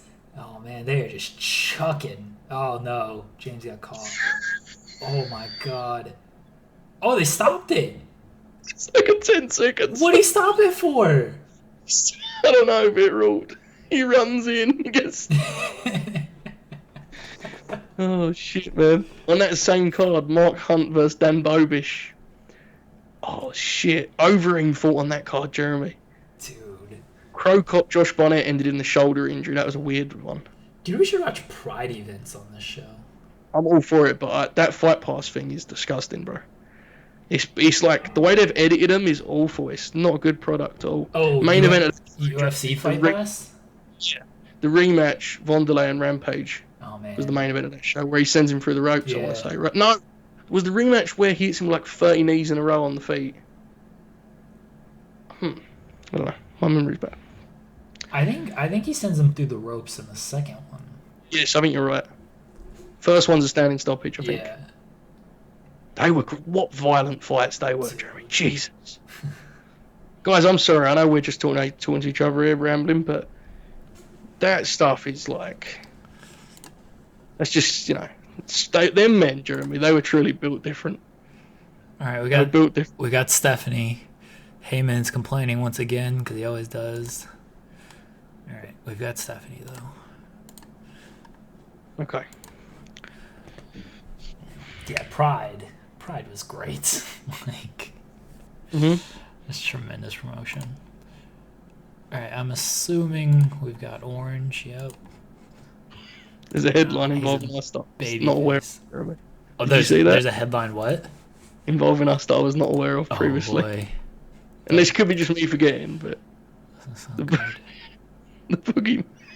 Oh, that's who. No. I think this is like new. Yeah, the boogeyman's just handing in his notice. Well, he's gonna get killed now. This is the best gimmick ever. We've built a gimmick that makes guys leave a good thing. Imagine how cool his death's gonna be too. Is there someone? I swear there was someone else that was like leaving. I'm imagining Lex showing up at the scene of the crime, and there's all these worms around, right? And Lex is like, he looks over at Stokely and he goes, "I think these things ate him." Have you ever seen the boogeyman wrestle, dude? It's his prop, you idiot. What are you talking about? He's like, "You sure they didn't eat him? Looks like they ate him, man. I don't know." Man, it doesn't say that if they're leaving or not, because the boogeyman's not on here. Is handing in his notice. Can I story type? Loving this just fleeting pride talk in the chat. The one we should do, Jeremy. This wouldn't even work because you'd need the audio to truly appreciate it. But the one that you and I love, where Dana's the color commentator. Yeah. His ass whooped. Oh, Quarterman Dana. Supposed to throw more leg kicks. Where's the leg kicks, Chuck? Where are the leg kicks? But running after him, kicking the shit out of him. So good. What is this main event? What is this show? Good wrestling. This is anything goes. Asuka and Nikki, Roman and Tyler Bate. Damn, that'd probably be really good, wouldn't it? Yeah. My God. Okay. Ray has made it to the Starcade 84. Yeah, man. The finishes today. Oh God. Signing him. Yeah, we're definitely signing him. Coachman. Coachman feels fitted to do some dumb shit in BPW. He's a dumb. Do we sign Taz? Yes. We have to, to be honest. What would you like to do with him, Joseph? I would just like him to be a schoolyard bully that just gets his shit pushed in every week. That's what I would like. Yeah, Ray, I would, in terms of the big blockbuster matches at those events, I'd be get used to those weird finishes, To be fair, Crackerjack says he could be the basketball coach, which could also be good. Feels like it'd be more fun to bury him, though. I figured that's where we were going. He's already whining about something. How good was that segment on AEW where he, analysed? Yeah. That was tremendous. It was very good stuff. I don't know what match they're building to there, but I'm intrigued to find out. Oh, God. What's the Jimmy King doing here? Oh, a skit with Drew McIntyre. Imagine. Oh, man. Jimmy doing a Scottish accent and poking fun. Jimmy did the promo that Edge did. Remember when Edge came out and was like, "You're just a play wrestling pussy"? Remember that? It was funny. Jimmy King does the same promo, but he's also drunk. Dude, Greg says that Taz should be a giant. Imagine we just put him in the Andre singlet and we shoot him from below. Imagine he comes out and Madden goes into the Bobby Heenan I think that's Andre's son. It has to be Andre's son. He just still loses all the time. He comes out legitimately in a singlet that's way too big for him. How quickly? And Madden's, I know that singlet. How quickly? We're gonna sign Taz. We can do the Andre the gimmick. He loses every match. How quickly is he handing in his notice? I mean, within 2 months, it feels like, I right? think that's actually what we do is we just bury him until the point that he just wants to quit, and we see how quickly we can get him to quit. I'm all for it. Legit, every show he's losing. Greg says he tries to step over the rope, but his feet can't touch. It would be almost funnier if we just removed the top rope for his matches, so it looked like he was going over the top rope.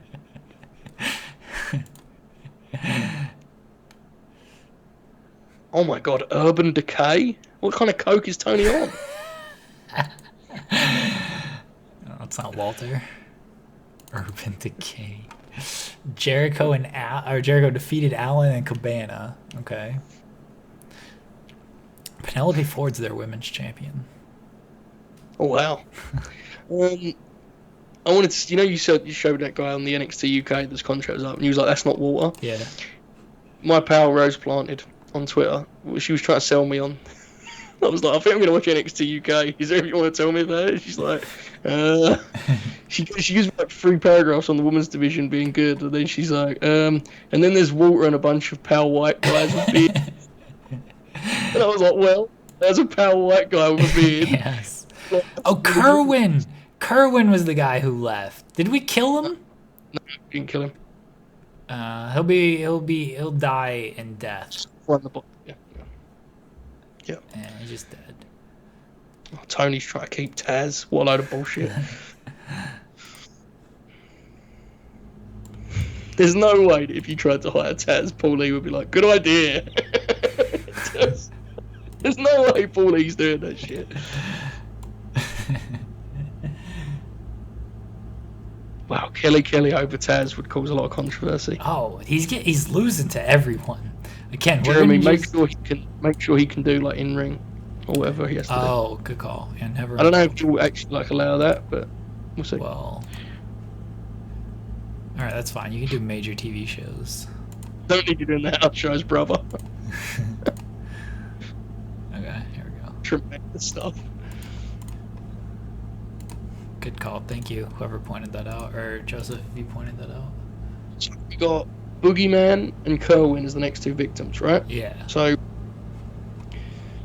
okay, we could. I mean, we're gonna have a constant stream of these guys to kill. Right? Yes. Have you seen the issues? Oh my God, the bully. Here's another guy that we could see. Wow.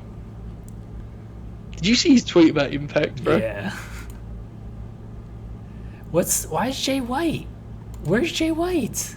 Oh, he's injured. Oh, no wonder you have been working. That doesn't sound like a good injury. No, that's like one of the worst ones. Like, where is it at? Physical? Yeah, another 4 months. And it was in January. Yeah. Like, that spinal cord thing in this game, like, puts you out a year. Damn. What happened on the Dynamite? Cody defeated Kenny Omega. That got an A. Well, that probably would be really good. Samoa Joe very Jungle bad. Boy. Probably be awesome. That would, yeah. That's the kind of match that Joe would actually be good at in AEW. Alright. What's that NXT and NWA. Oh my God. The big Billy Corgan make it happen. That's not even that like unrealistic to me. No, it's not. It's not. How great would it be, bro, if Colt did the story about MLW and Corgan swooped in? JJ, screenshot this and post it. That's tremendous. Here's a question, okay, Jeremy. I know we've only booked one show, guys, but yeah, we're getting old. You're Billy Corgan, right? And TK says, Bill, he goes, you ever seen that Kenny Omega kid work? And you go, no, I'm not actually. I'm just finishing up Chi-Town Rumble. And he goes, well, he's a really good worker. And Meltzer likes him. How do you feel about him coming in and taking the £10 of gold, Billy? How do you feel about that? Kenny as NWA champ, your belt gets some recognition on TV. What are you saying to that, Billy Corgan?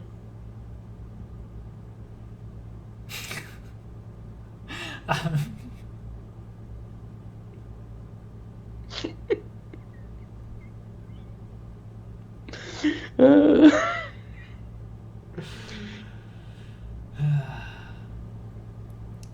Bill, are you still there? No, I've hung up the phone.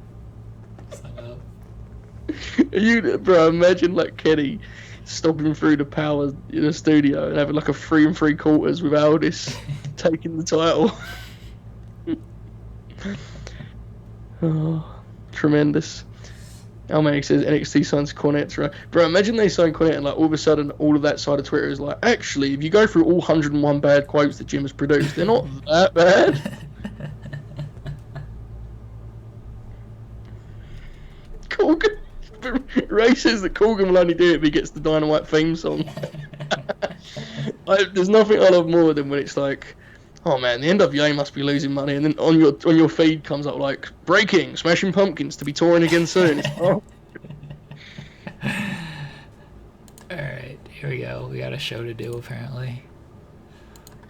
Alright, Okay. What are we doing on this show? We don't have anything for this show, do we? Absolutely nothing. When is our pay-per-view? It seems in pre-booking. Second week, so we've got a lot of shows left. Dude, our 5 pay-per-view shows. That's a distraction. Okay. What is the match on this show is a very good question and one that I have no answer for whatsoever.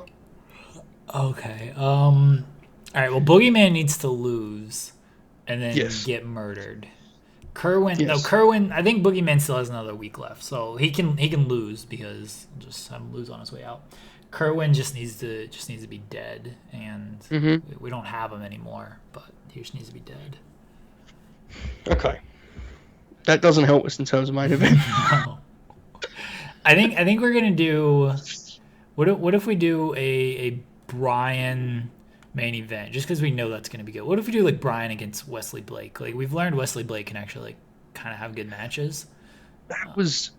Have we done him and E recently? Wesley Blake and Brian and E? Yeah, we've done that like twice. Yes, that's what I was thinking. I remember us going back to. That was the last episode we booked. Okay, yeah. Yeah. We could do Brian and Wesley.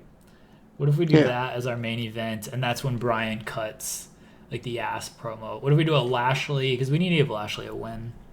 We'll do Lashley as an open, and then Brian as the close, and then Brian does the big promo where he's like, the show opens and it's just nothing but ass. Like, what's going on out here? Like the promo you mentioned.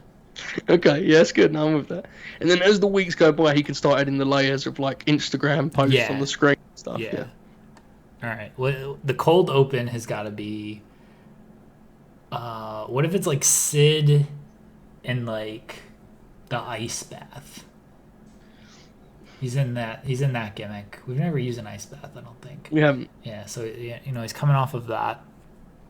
He's in. Okay, here we go. Sid's in the ice bath, right? And Britt comes in, and she's like, "How you doing?" and everything.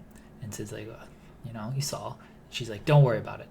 I'm a dentist. I will fix your face." After the ball bounced off of it, and Sid's like, "A dentist? I thought you were a basketball player."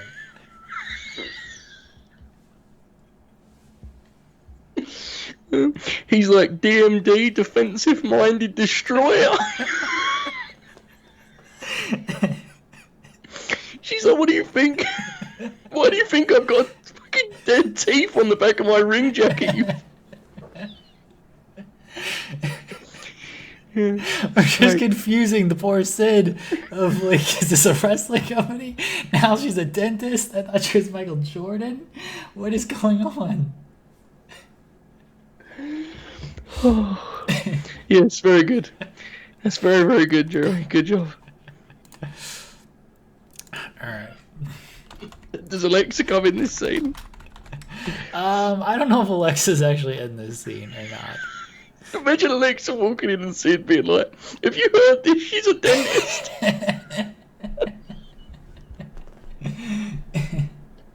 Oh, God. Oh, this is the most ridiculous. It's at a point now where if you explain it to someone from the start, it is genuine insanity, isn't it? Like, it's complete lunacy at this point, but God, it's hysterical. To me, it's funny. This whole thing we're just popping ourselves. So Exactly. yeah. Yeah. Sid and Billy Kay. Usual crew here. The best opening. Like, this would be iconic stuff, right? People will talk about this for years to come. The cold opens of the BP dub. It's a golden era, Jeremy. It's a golden era. Dude, the documentary on it, like, Man. I'd cut together this whole like cold open video package. It'd be 3 hours of our show one week. It's just the whole show, and then we cut back live to a Kelly match, and it, sends us off the air. All right, Lashley can beat the Boogeyman since he's gonna die next week anyway.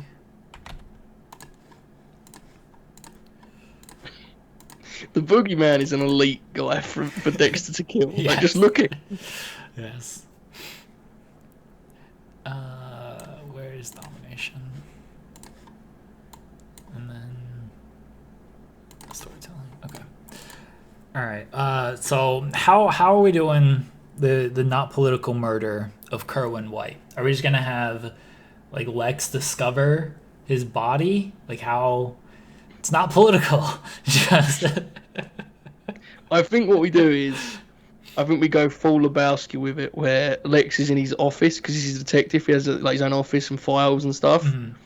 And the murderer has sent someone's toe or finger or something more graphic. Joseph. And, oh no. Oh god. What has happened? I have to do a work post right fast at WrestleMania Backlash. Oh god. It's the Mysterios against the Dirty Dogs. Yes! I'm all in. You know I'm not even ribbing too, right? I'm all in. I've been waiting for this match. Genuinely have been waiting for this match, folks. Give me 1 second. Let me do this post. Go ahead, my friend. But my pitch, Jeremy, was going to be that they send like a body part of Kerwin, and Sid knows immediately it's Kerwin. Okay. He's like, oh, that must be Kerwin White's finger. All right. Not political. Not political. No, never. Okay. Wow. I'm so fired up for this damn match. Beautiful tag team wrestling awaits, folks.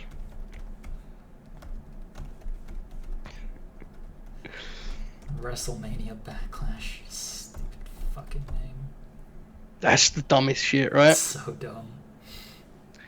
It's really like grating too on the audience that actually watches, isn't it? You know? Yes. Folks, while Jeremy is doing his like actual important job, I've just checked. Yes, the matches on Monday are the Pal Gurney Mac he's given us a couple, but this week we're going to do Volta and Dragunov from Progress 92. We are doing the Dude Love and the Stone Cold, which was the Whiskey Dick. We are doing Emma and Asuka via Kirby Freeman. And there was another one that I'm forgetting. J-Ben WLC, which, Jeremy, I've never properly actually sat down and watched start to finish. Yes, so I'll be reviewing those. I will 100% rewatch that. So okay, that's good. Yeah. Cool, so we're going to do those four, and then my pick is War Games 92, Wrestle War. That'll be the 5-match kind of takeover card that we will review on the Monday. Dirty Dogs should win. I don't know. I think the Mysterios as a tag is a really cool use of them, honestly. Granted, I don't watch it, but like, I like it in theory, you know? Dude.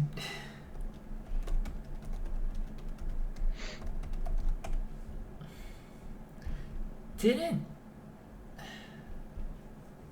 You sound frustrated about this, Jeremy. Are you okay? It's fine. It's fine. Okay. Okay, so Mysterio and the Mysterios are coming off a victory. At least that's good. I feel like, yeah, the Dirty Dogs, they got pinned by the Street Profits last week. You talking about the dogs? The dogs. The top dogs. The you Dirty can't say dogs. I've been spending the last month working on my pronunciation in case they come up for the real show. Because you're not allowed to say dogs. I don't know if you've seen how it's spelled, but it suggests it is dogs or dogs or something. The A has got to be different, Jeremy. Can you try it? It's difficult. I love these write-ups on WWE.com. It says, you may not like Rude and Ziggler, but you have to respect their ability as champions. So factual. In, So in addition to both superstars have an exceptional arsenal of maneuvers to pull off from respectfully. What? To pull from respectively. They have shown time and time again as a team that they will do whatever it takes to emerge victorious and keep the illustrious titles in their possession. Without question, conquering the Dirty Dogs, the Dirty Dogs, will be no good. easy That was very task. good. That was very, very good.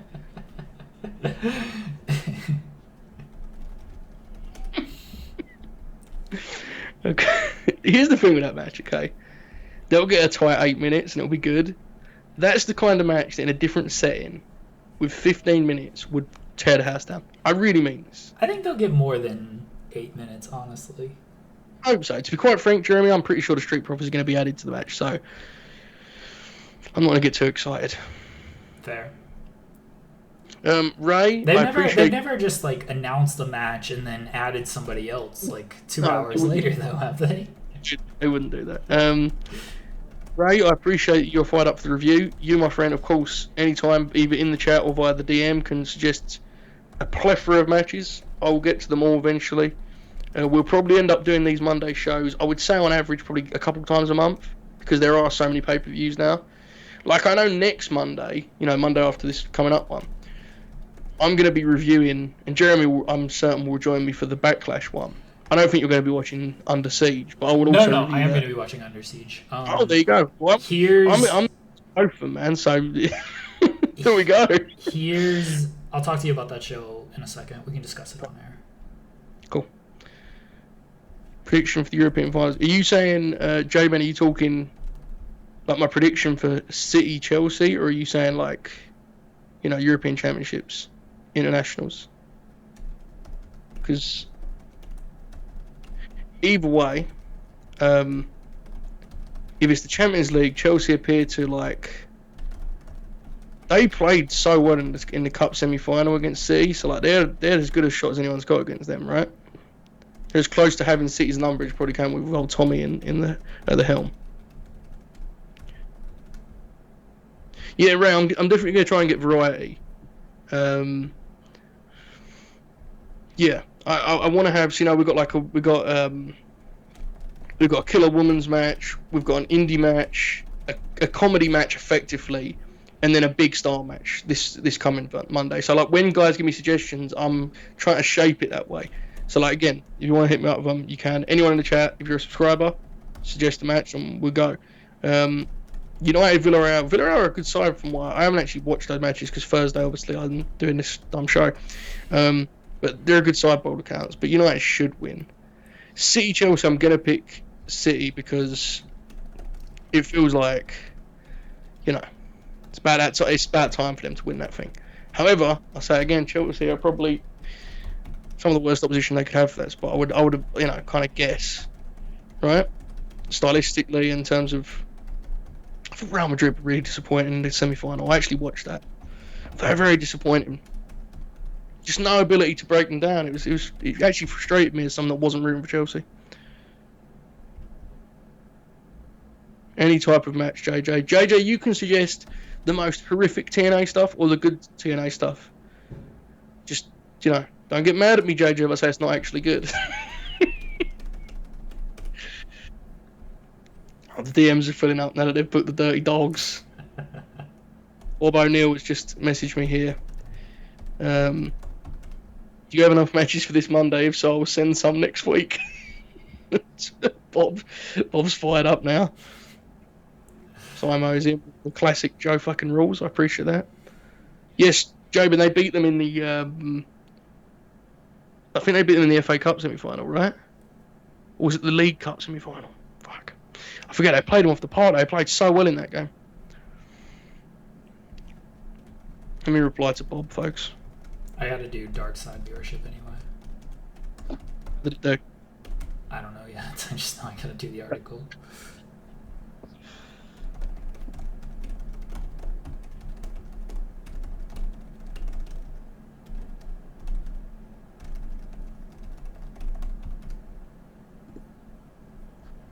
Always good to have Bob contributing to these bits. I asked him, I said, have you subscribed, Bob? Otherwise I can't use them. And he goes, yeah, Jeremy bullied me into it months ago. Wow. I think he was gifted a sub, honestly. Yeah, he owes us his whole career, so it's fine. Fair.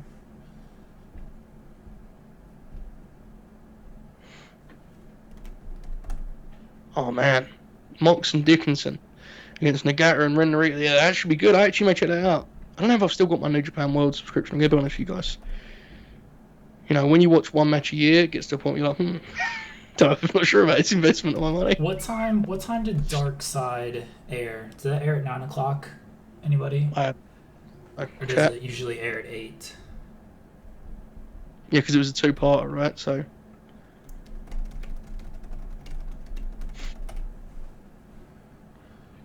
Oh, it starts at 9. No, just.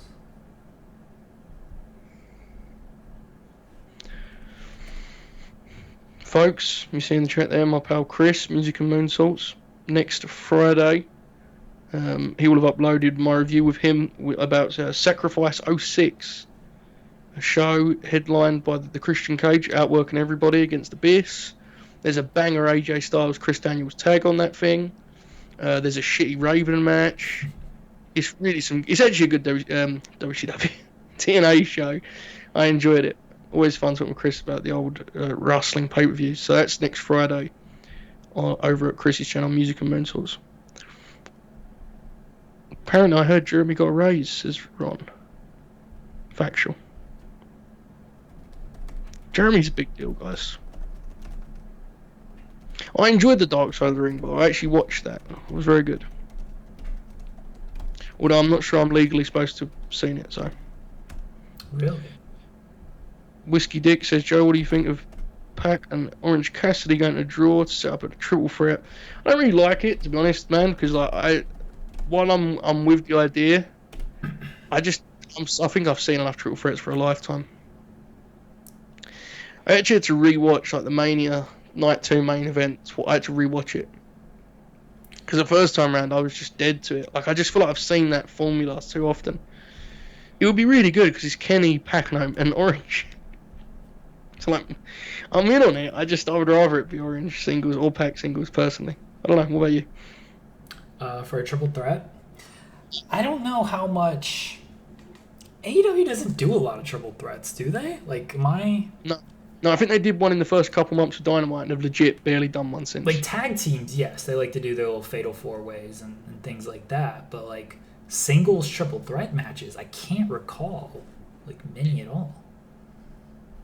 My friend and I, the PAL confirmed shoot, we both kind of feel like AEW has switched recently, where it's I kind of get the sense they're doing more star versus star matches, so to speak. Yeah. Yeah. This week obviously is a clear example, but I feel like it's been a slight adjustment over the last month or so.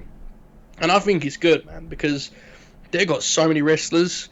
You don't need to be taking as much time as they were taking. I'm all for patience and long-term planning, but you've sometimes just got to give us cool matches. You've got an all-time roster, Yeah, you're Whiskey Dick. Listen, man, I may be ignorant in the sense that I've watched too many WWE triple threats, and I'm not thinking what could two of the most creative wrestlers in the world, and then Pac. They could probably do some crazy stuff with it. You could be right. I don't know. I'm kind of worn on them. Races. He's pumped for the Nick Gage episode, bro. It's so cool that he's getting an episode. He's such a wild character. Did you hear or read the Zandig story about that? I read one tweet about it. Oh, I listened to that podcast and wrote the story up on it, but yeah, apparently, Zandig was supposed to be on it, and then they went to his house, and it didn't go well. Yeah, I saw the one picture of it. Yeah. Moxley's on that show though, right? Yeah, Moxley's on that show. That's cool, man. Nick Gage, what a character. I often wonder if you could time machine Nick Gage to the territories, what becomes of the Nick Gage, is he an outlaw guy that's just refused from the business, or is it the opposite where he becomes some sort of bizarre attraction that runs into the crowds and scares everyone? I don't know, but I think he's great. Um, I miss the days of the ECW freeway dance. See, now that may be where we're different, Whiskey Dick. Because as I've said before, ECW is a relative blind spot for me. Um, I've seen stuff. I've never done the deep dive for that I have with most other major promotions. So maybe I haven't got that kind of. I don't romanticize that element of it. Maybe that's what it is. I'm not sure. Gage versus New Jack, Paulie. Oh yeah, if he was in the 90s, he's definitely working ECW. Yeah. But I'm wondering, like Greg says, he'll be like Brody. Like I'm wondering what he does in the full territory system. Like is he is he like a ticket seller or is he just an absolute lunatic? Get him out of the business.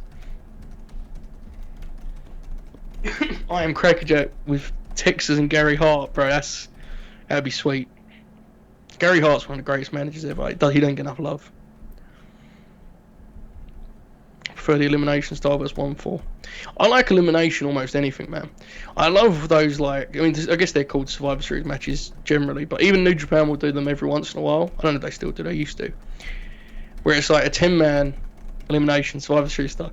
I mean, it's so cool. I mean, you can do so many cool dynamics within the story there. I mean, I'm one of the only guys in wrestling media anyway that like actually loves the Survivor Series match. I hate this become brand supremacy, but God, I love the match. Remember when Cody trolled the Puro World and wrestled a triple threat with Kenny and Ibushi? Yes. That came on my Twitter the other day, and I was like, I've definitely not seen that thing because I saw it and had no idea what it was talking about.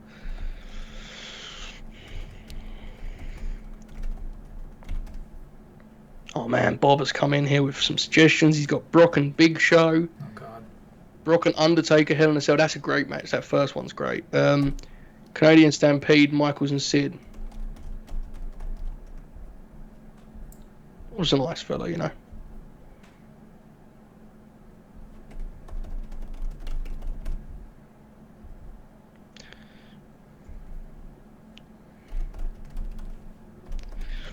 I do appreciate the support on the Monday show, folks. Got us some really cool DMs, and Jeremy's obviously letting me run this thing like a lunatic. It's a very self-indulgent thing. I understand that, but it's it's neat. I'm glad we're going to be able to do it. Got some support in the chat here, Chris and Whiskey Dicks and Survivor Series. Yeah, man. I mean, look, here's the thing: the brand split thing. If you're connected to the brands, it can work. Like, for example, 2016, SmackDown and Raw they'd just been made brands again, right? 4 months, 5 months, and I think because brand splits were new again, like you'd kind of connected with the idea that oh yeah, these guys are SmackDown guys, or like the women's divisions were really different because women had just come up. And I remember loving that Survivor Series match, the one where Orton like sacrificed himself, or Bray sacrificed himself for Orton, which way it is. Really great match. One of my favourite one ever is probably the Dolph one with Sting and all that great. I mean, that's one of Dolph's kind of just shining moments. He's tremendous in that match. Crackerjack says, I'm okay with yearly brand split match, but the whole show to me is overdoing it. I think you're right. I think especially, doing it with NXT that year was like, that was a lot of people, wasn't it? 15-man matches and everything's a triple threat. I vividly remember, and I was really not watching a lot of wrestling when they did that, and I was just because I was falling out of it. That was like 6 weeks before the distraction. And I watched that pay-per-view, and it was Roddy, AJ, and Shin in a triple threat. And I was like, well, 2 of these guys are 2 of the great wrestlers of their generation. And the other one is Shinsuke, who, I mean, he's in that conversation when he's on, right? Like he could do that. He could be that guy. And I watched it. It was just the most formulaic thing, and it really disappointed me. I vividly remember that being like, maybe I don't like wrestling anymore. It's very sad moment when you have to ask that question. Ironically, the best Survivor Series match didn't happen at Survivor Series. It happened at Canadian Stampede. Yeah, you're not wrong. I would say though, I do, again, guys, I'm that guy, but the one that I mentioned with Dolph and the Stang, I think I would put, maybe not against Canadian Stampede though, upon fault. That's pretty special. That was Bob's, I don't know if I said it, but that was one of Bob's suggestions. You know what's really crazy? When I was watching Dark Side, I was like, wow, like he's gone like 4 months, 3 months after that match. It's insane. I have not yet watched that match, Jay, but I'm going to add that. Actually, I'll add that now. Are Lakers in trouble? What do you think will be the dark horse from the play-in? The Wizards. I don't know dark horse. I think, like, define in trouble, right? Like, I think everyone kind of knew that physically this season was going to be hard on them. And it has proven to be that. I think if you're kind of fooling yourself when they got Drummond and was like, oh, this is the second win they need, then you're probably panicking right now. But like, you know,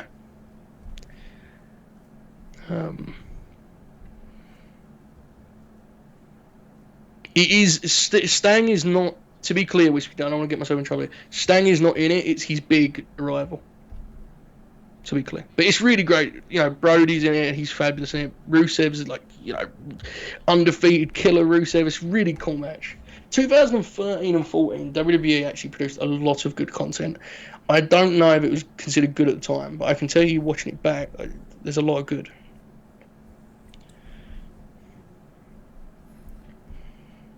Roosh and Lee versus the Briscoes. I'm going to make a note of this.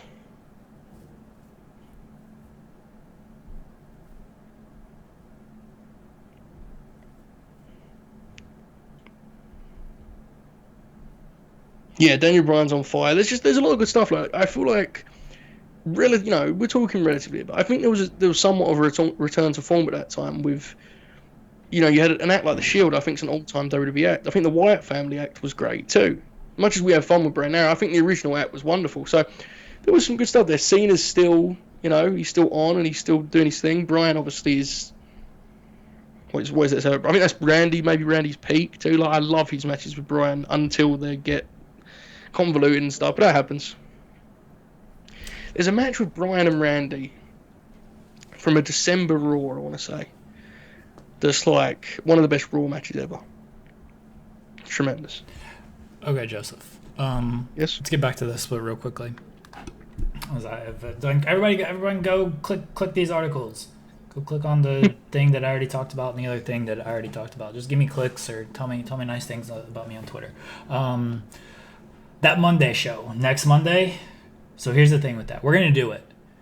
There's a very real possibility that like I add nothing to that show, less than I already do.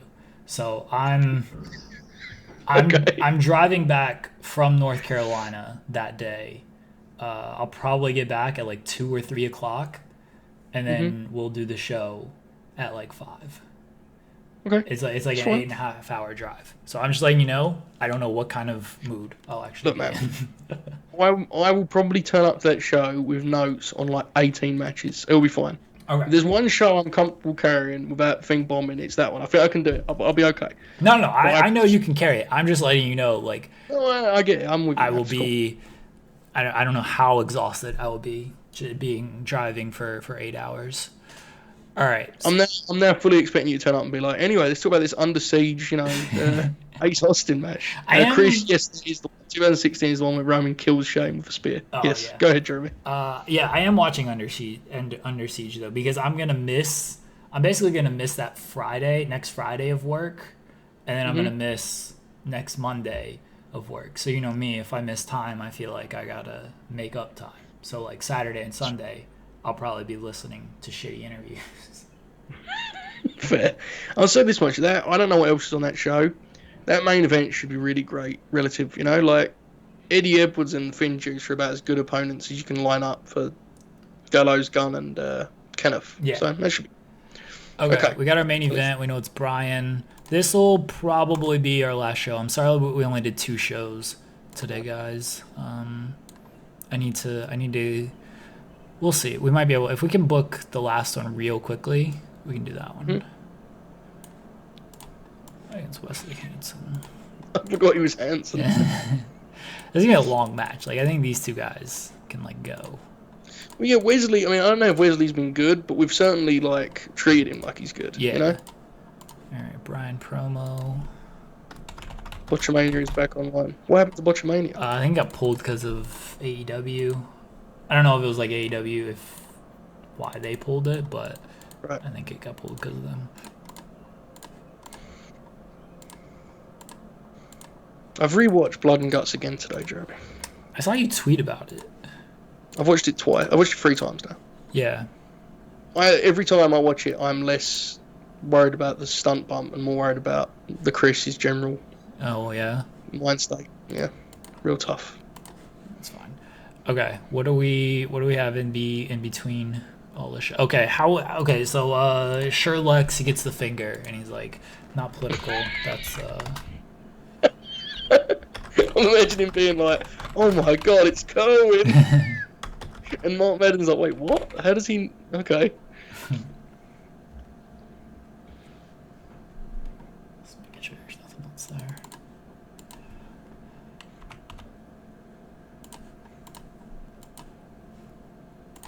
That's the thing, right? Ray says it here. The chat was so fun, Jeremy. He forgot we were even booking shit. Dude, our chat rules. Anyone that comes here for the creative genius is somewhat misguided. We must say. I mean, we are like. Yeah, we're genius, Yeah. but you shouldn't come. That's like a bonus, Right. Yes. No, our chat and our friends, they rule. You guys also suck, but you rule. Everyone sign up for Distraction Select this weekend. Yeah, that'll be saying, man. Listen, in all seriousness, I love the idea, but I'm also somewhat cautious and nervous about, like, I hope we don't get carried away when they say you can pay whatever you want, because it could get wild, because I don't know what the content's going to be like on that thing, okay? I don't either. Full disclosure. I don't either. I always want to reward the people who give back to us. Yes. And I think we do our best with that on Twitch, and we'll do our best with that on Distraction Select as well. Mm-hmm. I'm very, but that's why it is just whatever you want to pay. Like, don't go crazy, please. But also I got bills to pay. I got kids to feed. On this point, Jeremy, I do want to say that I am open to, we famously with Chris Bourdain, we did a wonderful draft, and there's a lot of people more creative than us. But for people that enjoy our show and are friends of the chat and all that good stuff, if you have draft ideas, like, send them to me, because I'm not locked into doing 2 of those. Yeah, they're awesome. Yeah. And I know that Jack and Bob love doing them too. Like, maybe we'll end up doing 4 a year, big 4 or something. I don't know, but concepts and stuff is always appreciated, because we're doing so many shows as is that it's like we don't always get time to sit down and really lock in on something, So if you want to see us do something, I'm open to it, because we love doing it, and Jack and Bob do too. So anything like that, my DMs are always open. Don't DM Jeremy though, because he has like Mark Carano and stuff in his DMs. The more stuff you can give me to do that's not news writing, the more I appreciate you. Yes, there you go. Like, I like doing that stuff. That's my main focus and my main goal. Like, I would like to not feel so overwhelmed by it and do stuff that keeps me more sane and more fun. Yep. Ray says Distraction Select should be where you take the retro match. Yeah, you can do that too. Yeah. You can obviously, if you like, I don't know how Patreon works, to be honest, guys. But if you do the thing where you donate whatever, however much, like, I'll take those suggestions. See, my thing with Distraction Select is, like, I don't know how many people are actually going to sign up to it. It's just a bullshit thing of, if you like our humor and you want to just another way to support our content, and you'll get something out of it, because like that's why it's just, we're not going to charge. Whatever you guys want to pay, just go in with the expectation of, we don't actually know what this shit is yet.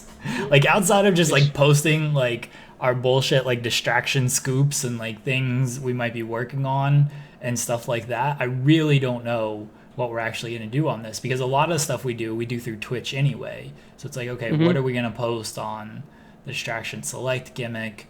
And then the other stuff we do, we'll do it on like Fightful or something like that. So right. I don't know what we're going to quite do for that. Again, right now the idea for it is just basically, this is where we're going to post quote unquote distraction scoops. Like, that's it. Yeah, so Texel here says, Distraction Select subscribers can pick the draft pool. Like, stuff like that's cool. And like, I'll say this much.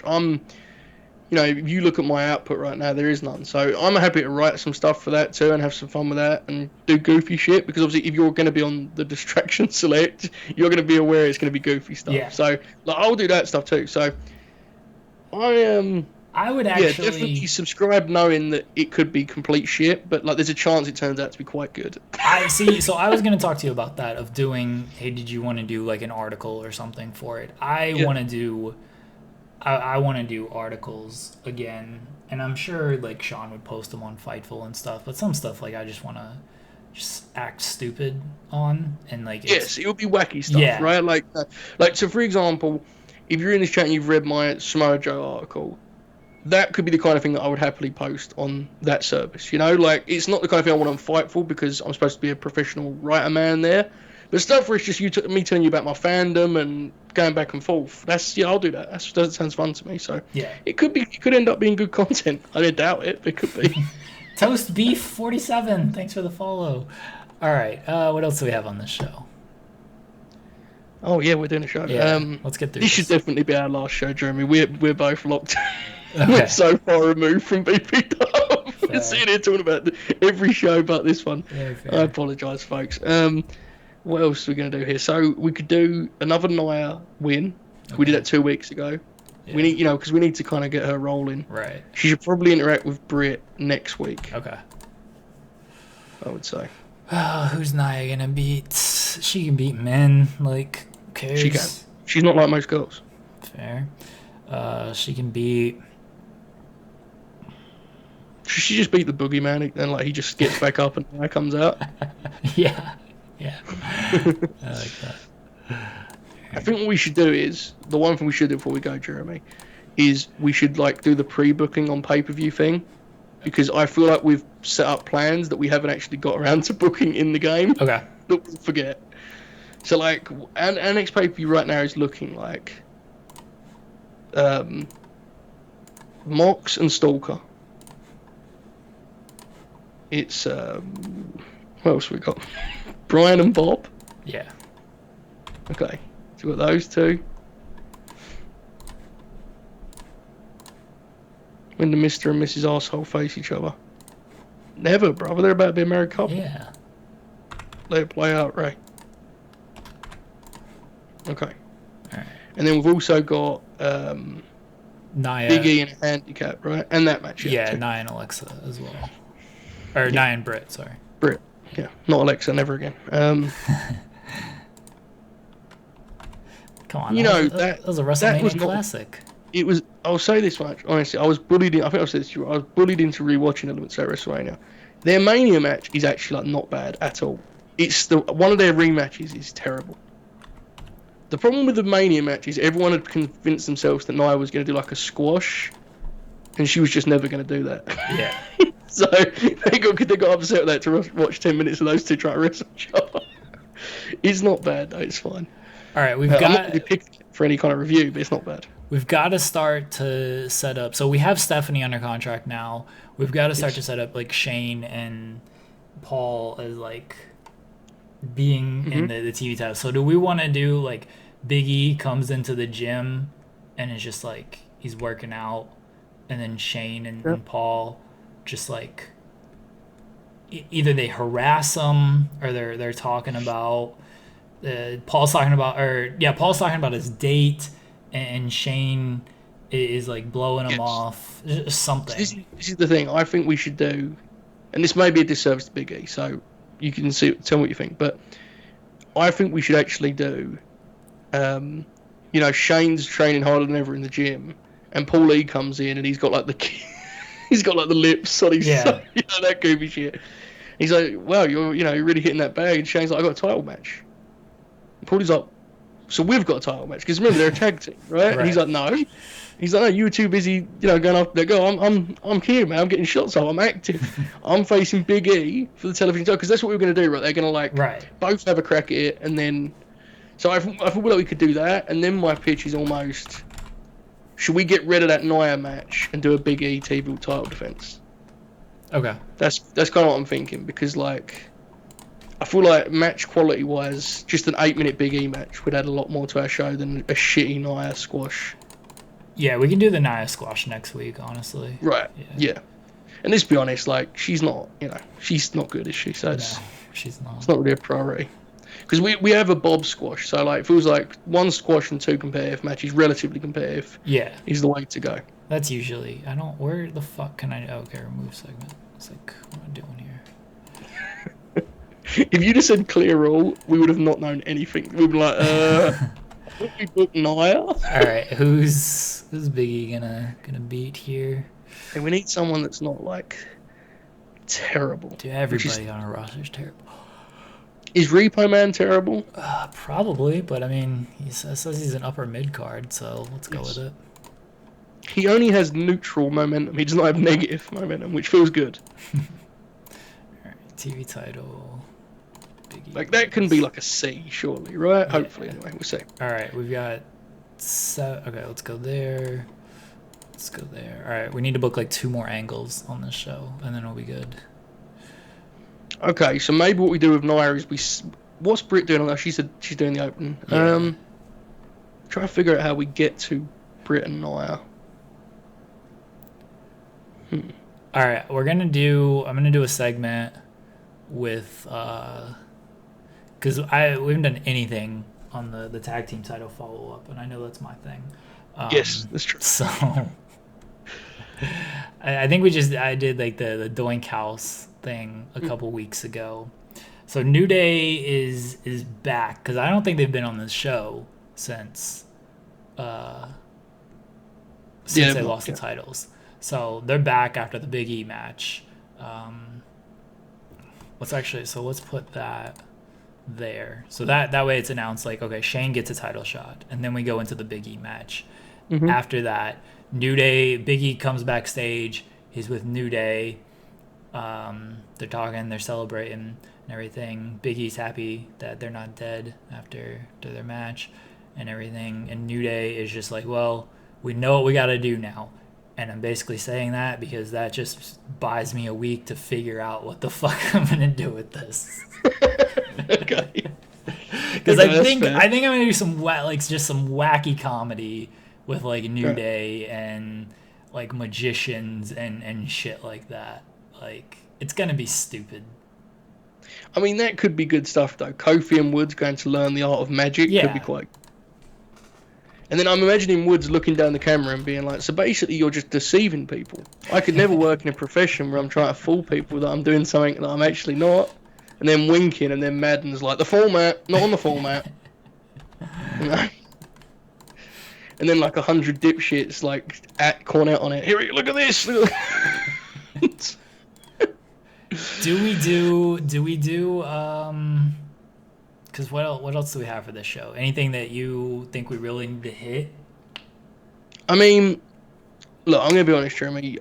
I'm disappointed with my own lack of commitment to the van, but I remember her being bad. Yes. So, you know, that's where I'm at. But other than that, I don't like anyone on the roster, so no. Can we actually try the Stalker in a promo? Sure. That makes sense. That's fair.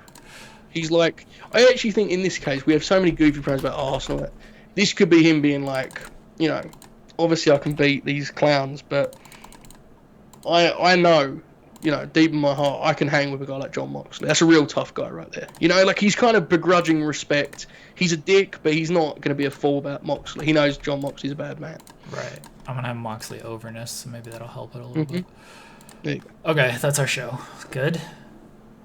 Yep. It's great. Okay. Oh, man. The Bulls. Back, baby. Tremendous stuff. Just the goats right there. Look at those 4. The craziest thing, Jeremy, is it says Billie Kay was bad, so if you take her out, that's probably like an A-star. Look at these 4. There they are. The 4 pillars of BPW. Yeah, fine, sure. Boogeyman's dying anyway. Alright. This segment would be so fun, bro. That would be good. You just do a smash cut from a Boogeyman match to Lex in his office, like with all files. And, oh, incredible. Newspaper snippings are on the wall. It was great. Alright, these are fine. I can tell we're getting good at this because our vanity stuff is no longer terrible, which is really fun. Yeah, Big E's good. A C+. Yeah, this is a good fit, man. Yeah, it's good. Yeah, it's fine. It's good. Expected that to be good. You know what, man? I know it's a silly gimmick, but like we should actually probably do more with Repo, man. If he can just have like fine matches, he's in the top 5% of our roster. True. You know? Right. Oh shit! Oh no! What happened here? Wesley sucks. Oh no! Wesley shit. Hansen, you did good matches with Big E. Had good chemistry or something, man. Oh man! Wow, this wasn't even good. And Brian, I mean, I had it rated on Lashley's overness too, so I don't know if that hurt it or not. Oh, the business is dead, folks. Oh. How was it? That was a bad show. How did they get the same rating as our best shows? Because the four goats kicked us off well. Wow, this kind of feels like this algorithm sucks, folks. I'm gonna be honest with you. Roman Reigns on loan? Oh, did they go to NXT? Oh, they did. Man, they sent Roman and Kevin Owens to NXT. Oh, new baby for Lana. Oh, good for her and Dolph Ziggler.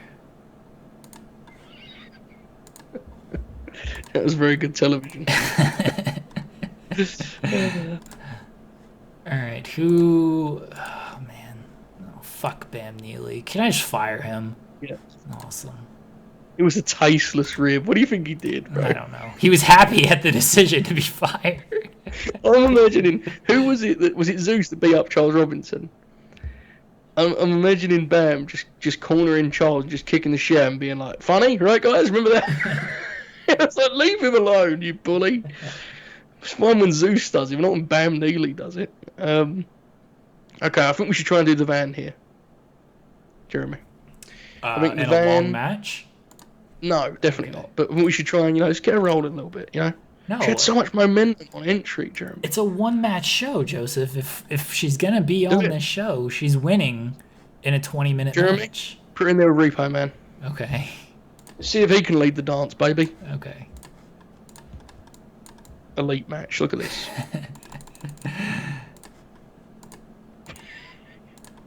What do you think Vanessa Bourne's longest match is? 6 minutes? Dude. This is not bad. The Repo Man was tiring. The van was good. She run him ragged. She's like calling drop down tackle spots at the 25th minute. That's tremendous. 1,000 people in that nightclub are rocking for that one, baby. The match ends, like, wait, that's it? It's like, yeah, that's it. You don't watch the show, it's one match.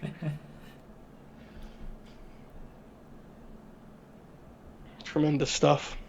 I can't believe Wesley let us down like that, man. He should be ashamed of himself, honestly.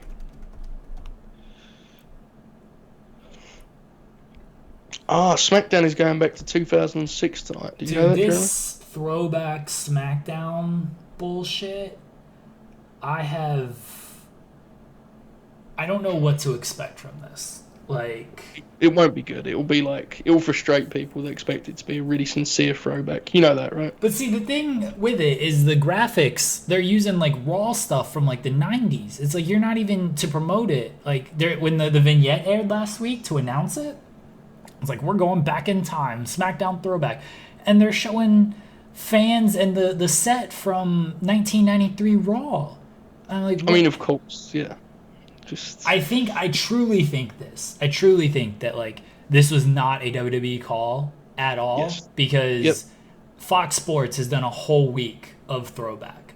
So I think NASCAR tomorrow is like some throwback event. Like, I think this is a total Fox and Fox Sports call, and WWE is just like, all right, sure. Anyone can say no. So like, I think they were kind of caught, maybe not caught off guard, but because if they were going to do a SmackDown throwback, it'd be like Raw reunion of like, we got The Undertaker, we got Kurt Angle and stuff. Like, they'd promote these guys. They haven't promoted anybody. I think it's so fascinating, and this is not the conversation to start at the end of a stream, but the kind of the fascination with nostalgia across sports, pop culture, whatever, is fascinating to me, because it isn't just wrestling, Jeremy. Yeah. I mean, last November, the world paid money to see Mike Tyson fight Roy Jones. What? I don't know when we all became so obsessed with shit that isn't feasible anymore physically, but we are. And I mean, they're doing a week of throwbacks. Like, why? It seems so fuzzy to me, but God bless. I'm sure it'll pop a couple people and frustrate the rest. We'll see. I don't know. Yeah, fuck this crowd.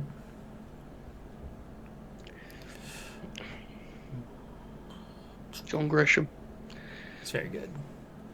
He is. All right, let's get to Monday and then see where we're at. Oh boy. Oh, Carino. That's your boy, bro. 2004 TNA. I do like Carino. Fuck you, Paul Heyman. Oh my god, he emails us every single day. Just the worst. Absolute worst. NWA Anniversary 71. Who did Nick Aldis beat on this show? Sal Rinauro. In a great D+ match. Sounds about right. I'm gonna be honest, man. I don't think that one was on Nick. No, it wasn't. The Bouncers versus the Dawsons. Holy shit. I mean, it's on Nick for booking the match. Like, he could have said no. Where are the Dawsons? Are they not in NWA anymore? I don't think so.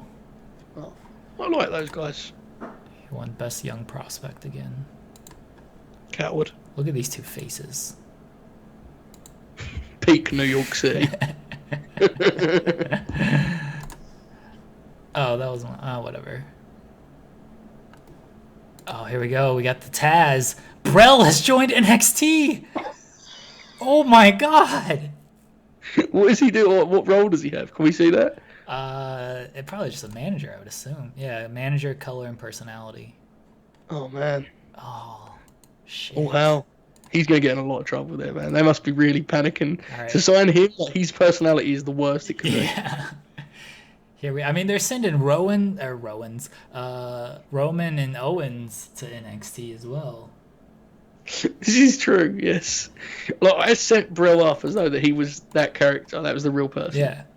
It's one of my best plays. New champion. What do we got? Oh, Kevin Owens. He's the WWE champion. Right, if Kevin Owens beat Drew McIntyre for the WWE title, I'd be so fired up. There we go. Can you imagine? Stoke has arrived. Indeed. Stoke and Taz coming in. I love that we played this game so little tonight that we didn't even make it past him getting in. No. We just about reached it. We booked 2 shows in 2 hours. Just. Texel says Paul Heyman is pitching to be a sexy nun so he can stop wrestling. That's tremendous. That's tremendous. Well, that was BP Dub, folks. It was. I'm going to go for a run. I'm going to get ready to watch the SmackDown throwback. Are you reviewing it with Sean tonight, or are you doing Jeff Hawkins again, even though he thinks that you hate him? No, it's Sean tonight. Sean's back. I won't be there next week because SP3 is taking my spot. I'm very concerned that SP3 is just going to permanently take my spot. He's like actually good. He's really good. Yeah. So like, that doesn't bode well for you, Drew. I'm going to be honest. You need to get that sticks thing up sooner than later, my friend. Sean's going to Double or Nothing weekend, and so he's like, "Oh, you gotta have someone to do the SmackDown show for you." I was like, Robert O'Neill. Every time I'm going away, I always pitch O'Neill. Or Sean's going away, I always pitch O'Neill. And Sean's immediately like, no. Yeah, that's fair. Sean's correct in that regard. You shouldn't do O'Neill. I feel like there's a very different audience that watches SmackDown, you know? the SmackDown review, that is. A very different audience, but I don't know. J-Ban, hope your shot goes well. I know the second one has fucked some people up, so take care of yourself, buddy. I'm getting my second one like 2 weeks, I think. I think it's like the 20th I get it. I have not had any shot yet. Really? Very sad. Is it widely available over there? Yeah, it's just the rollout is kind of, it's kind of slow, and because I'm a young fuck. Right. I mean, they saw me and they, heard me talk. They'd be like, "You need to sit down and get this shot." But I think there's this thing where I can estimate when it is. I think I'm still a couple months away. Really? But, wow. Yeah, the old folks, pal. Gotta get the old folks. Fuck them old people. That's what I said. I pushed one of them over. I said, "Give me the shot." They said, "No, you're only 45." I said, "No, I'm not only 45. I'm 23." Oh, the first one was rough, Jaden. Oh, I'm sorry to hear that, buddy. The first one, I just got a sore arm from, so hopefully the second one. Again, that's the one that I've heard has like messed some people up. So I hope if the first one wasn't good, I'm hoping for you in the second one. Didn't you do the Bob O'Neill show after that shot? Yes, I did. The flu game. Yes, I mean that's just like that's just elite dedication right there. Get the shot and then do an hour show with Bob O'Neill. Like, man. It's moments like that, Jeremy, where I realise you are simply built different, you know? Ray, you haven't been able to get it? Why? Like... Cowards. I thought it was available to just, like, to everyone in the United States now. Like, if I can get it, like... I thought it was just available to everyone. Jeremy, I don't know if you listened to this interview that our friend Corey Graves, who doesn't pull any punches, did with NXT UK champion Volta. I did, yes. But he wants to face the Cesaro. Yeah. I'm going to say this now. On air, I'll say this so they can bully me if I don't do it. If they do that thing in NXT UK, I'll do the trip. I'll do it. That'll be wild. He named Bryan, Cesaro, and Balor as the three guys that he wanted to face. Not the Fiend, Bray Wyatt? Not the Fiend, Bray Wyatt. Wow. Interesting. That's weird, Ray, that you signed up and nothing. Like, again, the appointment's here. Very, very available. Just like, hey, can I get an appointment? They're like, yeah, we got an opening 2 days. I was like, all right, cool. There you go. I thought you were saying it's strange that Walter doesn't want to wrestle the Fiend, Bray Wyatt. I mean, it is a little strange, right? Yeah. Like, it is less strange, I will concede. But yeah, there you go. Yeah. Like, I feel like Walter would have... Imagine, like, the Fiend just, like, no-selling Walter's chops. He would, like, have to sell them, right? No, man. The internet would just crumble, wouldn't it? It would be so bad. It would just be terrible for everyone's brand. And then Alexa gets in and, like, drops a light bulb on him and stuff. It would be terrible. All right. I've got a lot of new followers today. Y'all should not do that. Wow, Jeremy, you didn't actually say the number that Dark Side did. It was pretty good. Yeah, third highest viewership of all time, behind the Owen and Benoit episodes. Those poor fucks at Impact Wrestling, man.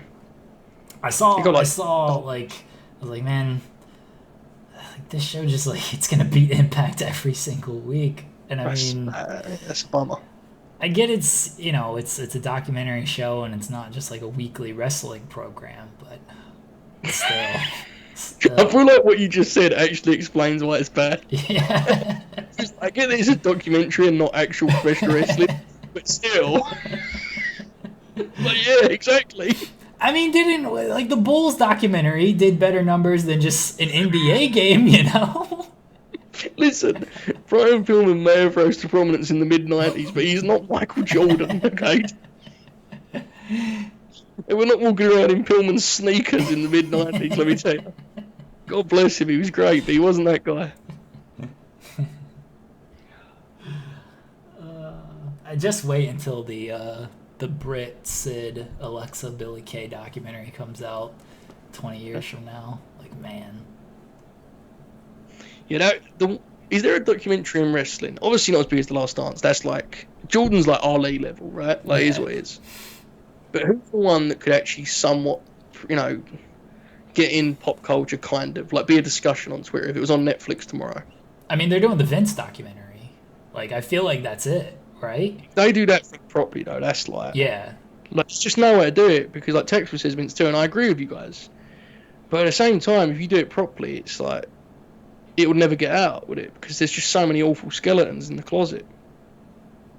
Yeah, he's gonna have like the control as well. Yeah. So especially with Simmons doing it, Jesus wept. Yeah, Simmons. That's just gonna be like, well, that funny story when you took the Doomsday device from Hulk and he'll like, and everyone will chuckle and they'll be like, he's one of the boys, and like all that stuff. All the actual serious stories, I'd imagine, will not be there. How many times do you think we're gonna hear the line like, "Oh, Vince would never ask us to do something that he wouldn't do"? Drew alone will say it like 15 times. You know what's interesting? I know we're gonna wrap up here, guys. I'm sorry, but Ric Flair. I read the transcript of the Dark Side of the Ring guys talking about the plane ride from hell. Mhm. That's gonna be messy, Jeremy, Yeah. because they seem to be very aware that this is going to be not so good for our friend, the Nature Boy, who may or may not have sexually assaulted people on that plane. Oh. So get your seatbelts on, folks, because it could be time for us to all be adults about the fact that Ric Flair would just directly show his genitalia to women. It could be time. I know, guys. I've also been hiding from it. Could be time for us to be adults about this. I'm not sure. Very sad. I'm looking forward to that episode. I know they got McDivitt for the steroid trial episode. I'm excited for that one. Yeah. Because I don't know a lot about that, to be quite frank, you know? Yeah. And the fact that they got McDivitt seems like kind of like a big deal. I know he's like pretty...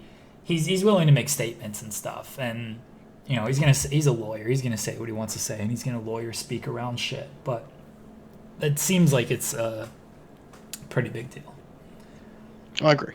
I like the dark side stuff. I'm looking forward to watching the Pillman episode. It's really good. It is really, really good stuff. I know. I enjoy it a lot too. It's on YouTube. They put them up on YouTube. That's why when you said like I watched it illegally, like they're just up on YouTube. Yeah, but I think I have to hop over a hurdle on the. All right. Yeah.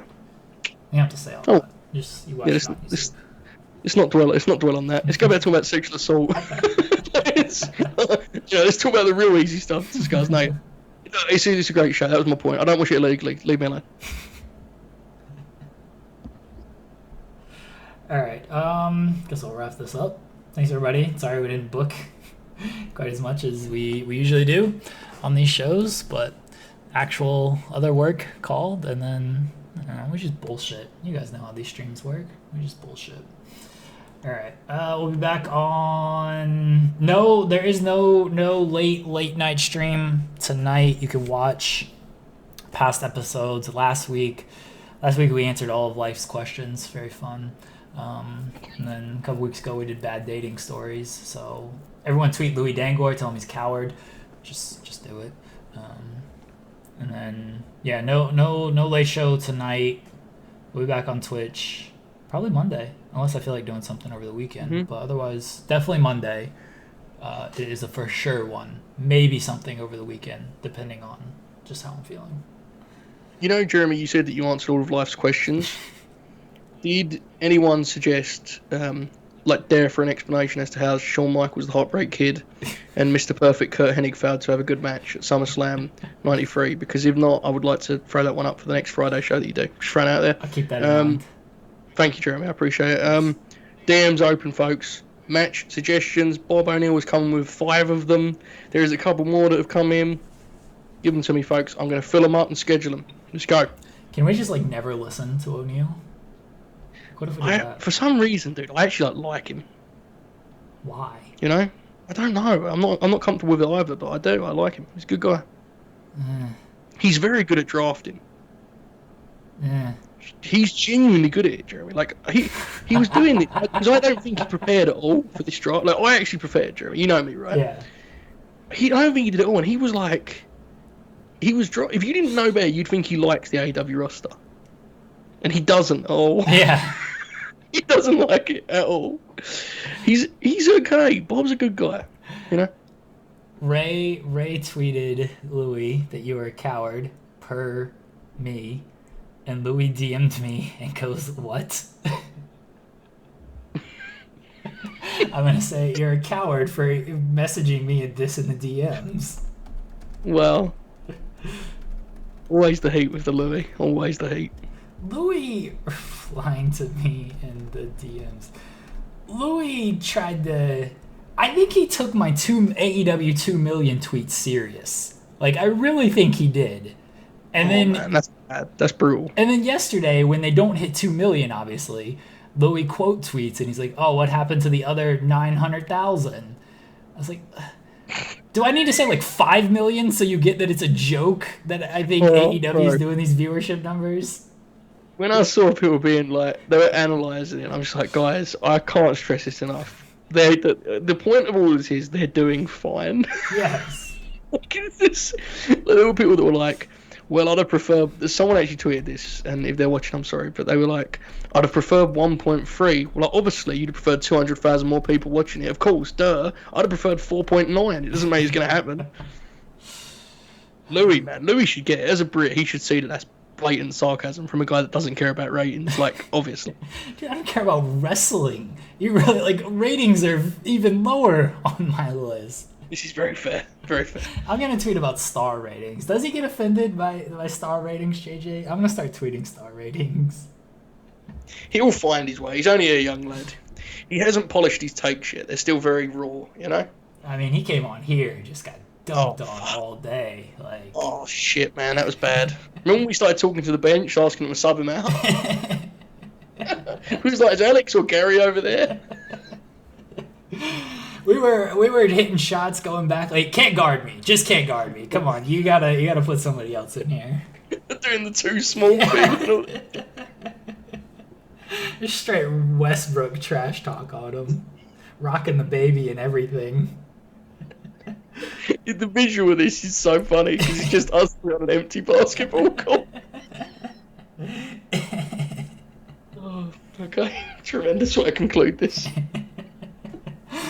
Alright, we're wrapping up. Who can we raid here? Let's see who we can raid. Joel Pearl's on. I should be a dick and not raid Joel Pearl, but I won't. Everyone go. You don't have to say hi to Joel Pearl. Tell Joel Pearl. Tell him that. I don't know. I'm gonna be nice. Everyone just say hi to Joel Pearl. Tell him that I didn't want to raid him, but then he would have DM'd me something angry if I didn't raid him. So I feel like he timed his show. He's like, oh, Jeremy and Joseph are gonna wrap up. I know they'll raid me. They're pals. I feel like that's what happened with the Joel Pearl. Joel Pearl hates love, by the way. Tell Joel Pearl he's a hater of love, and he should be ashamed for that. All right? That's what you tell Joel Pearl. Everyone, we appreciate y'all. We'll catch y'all on Monday.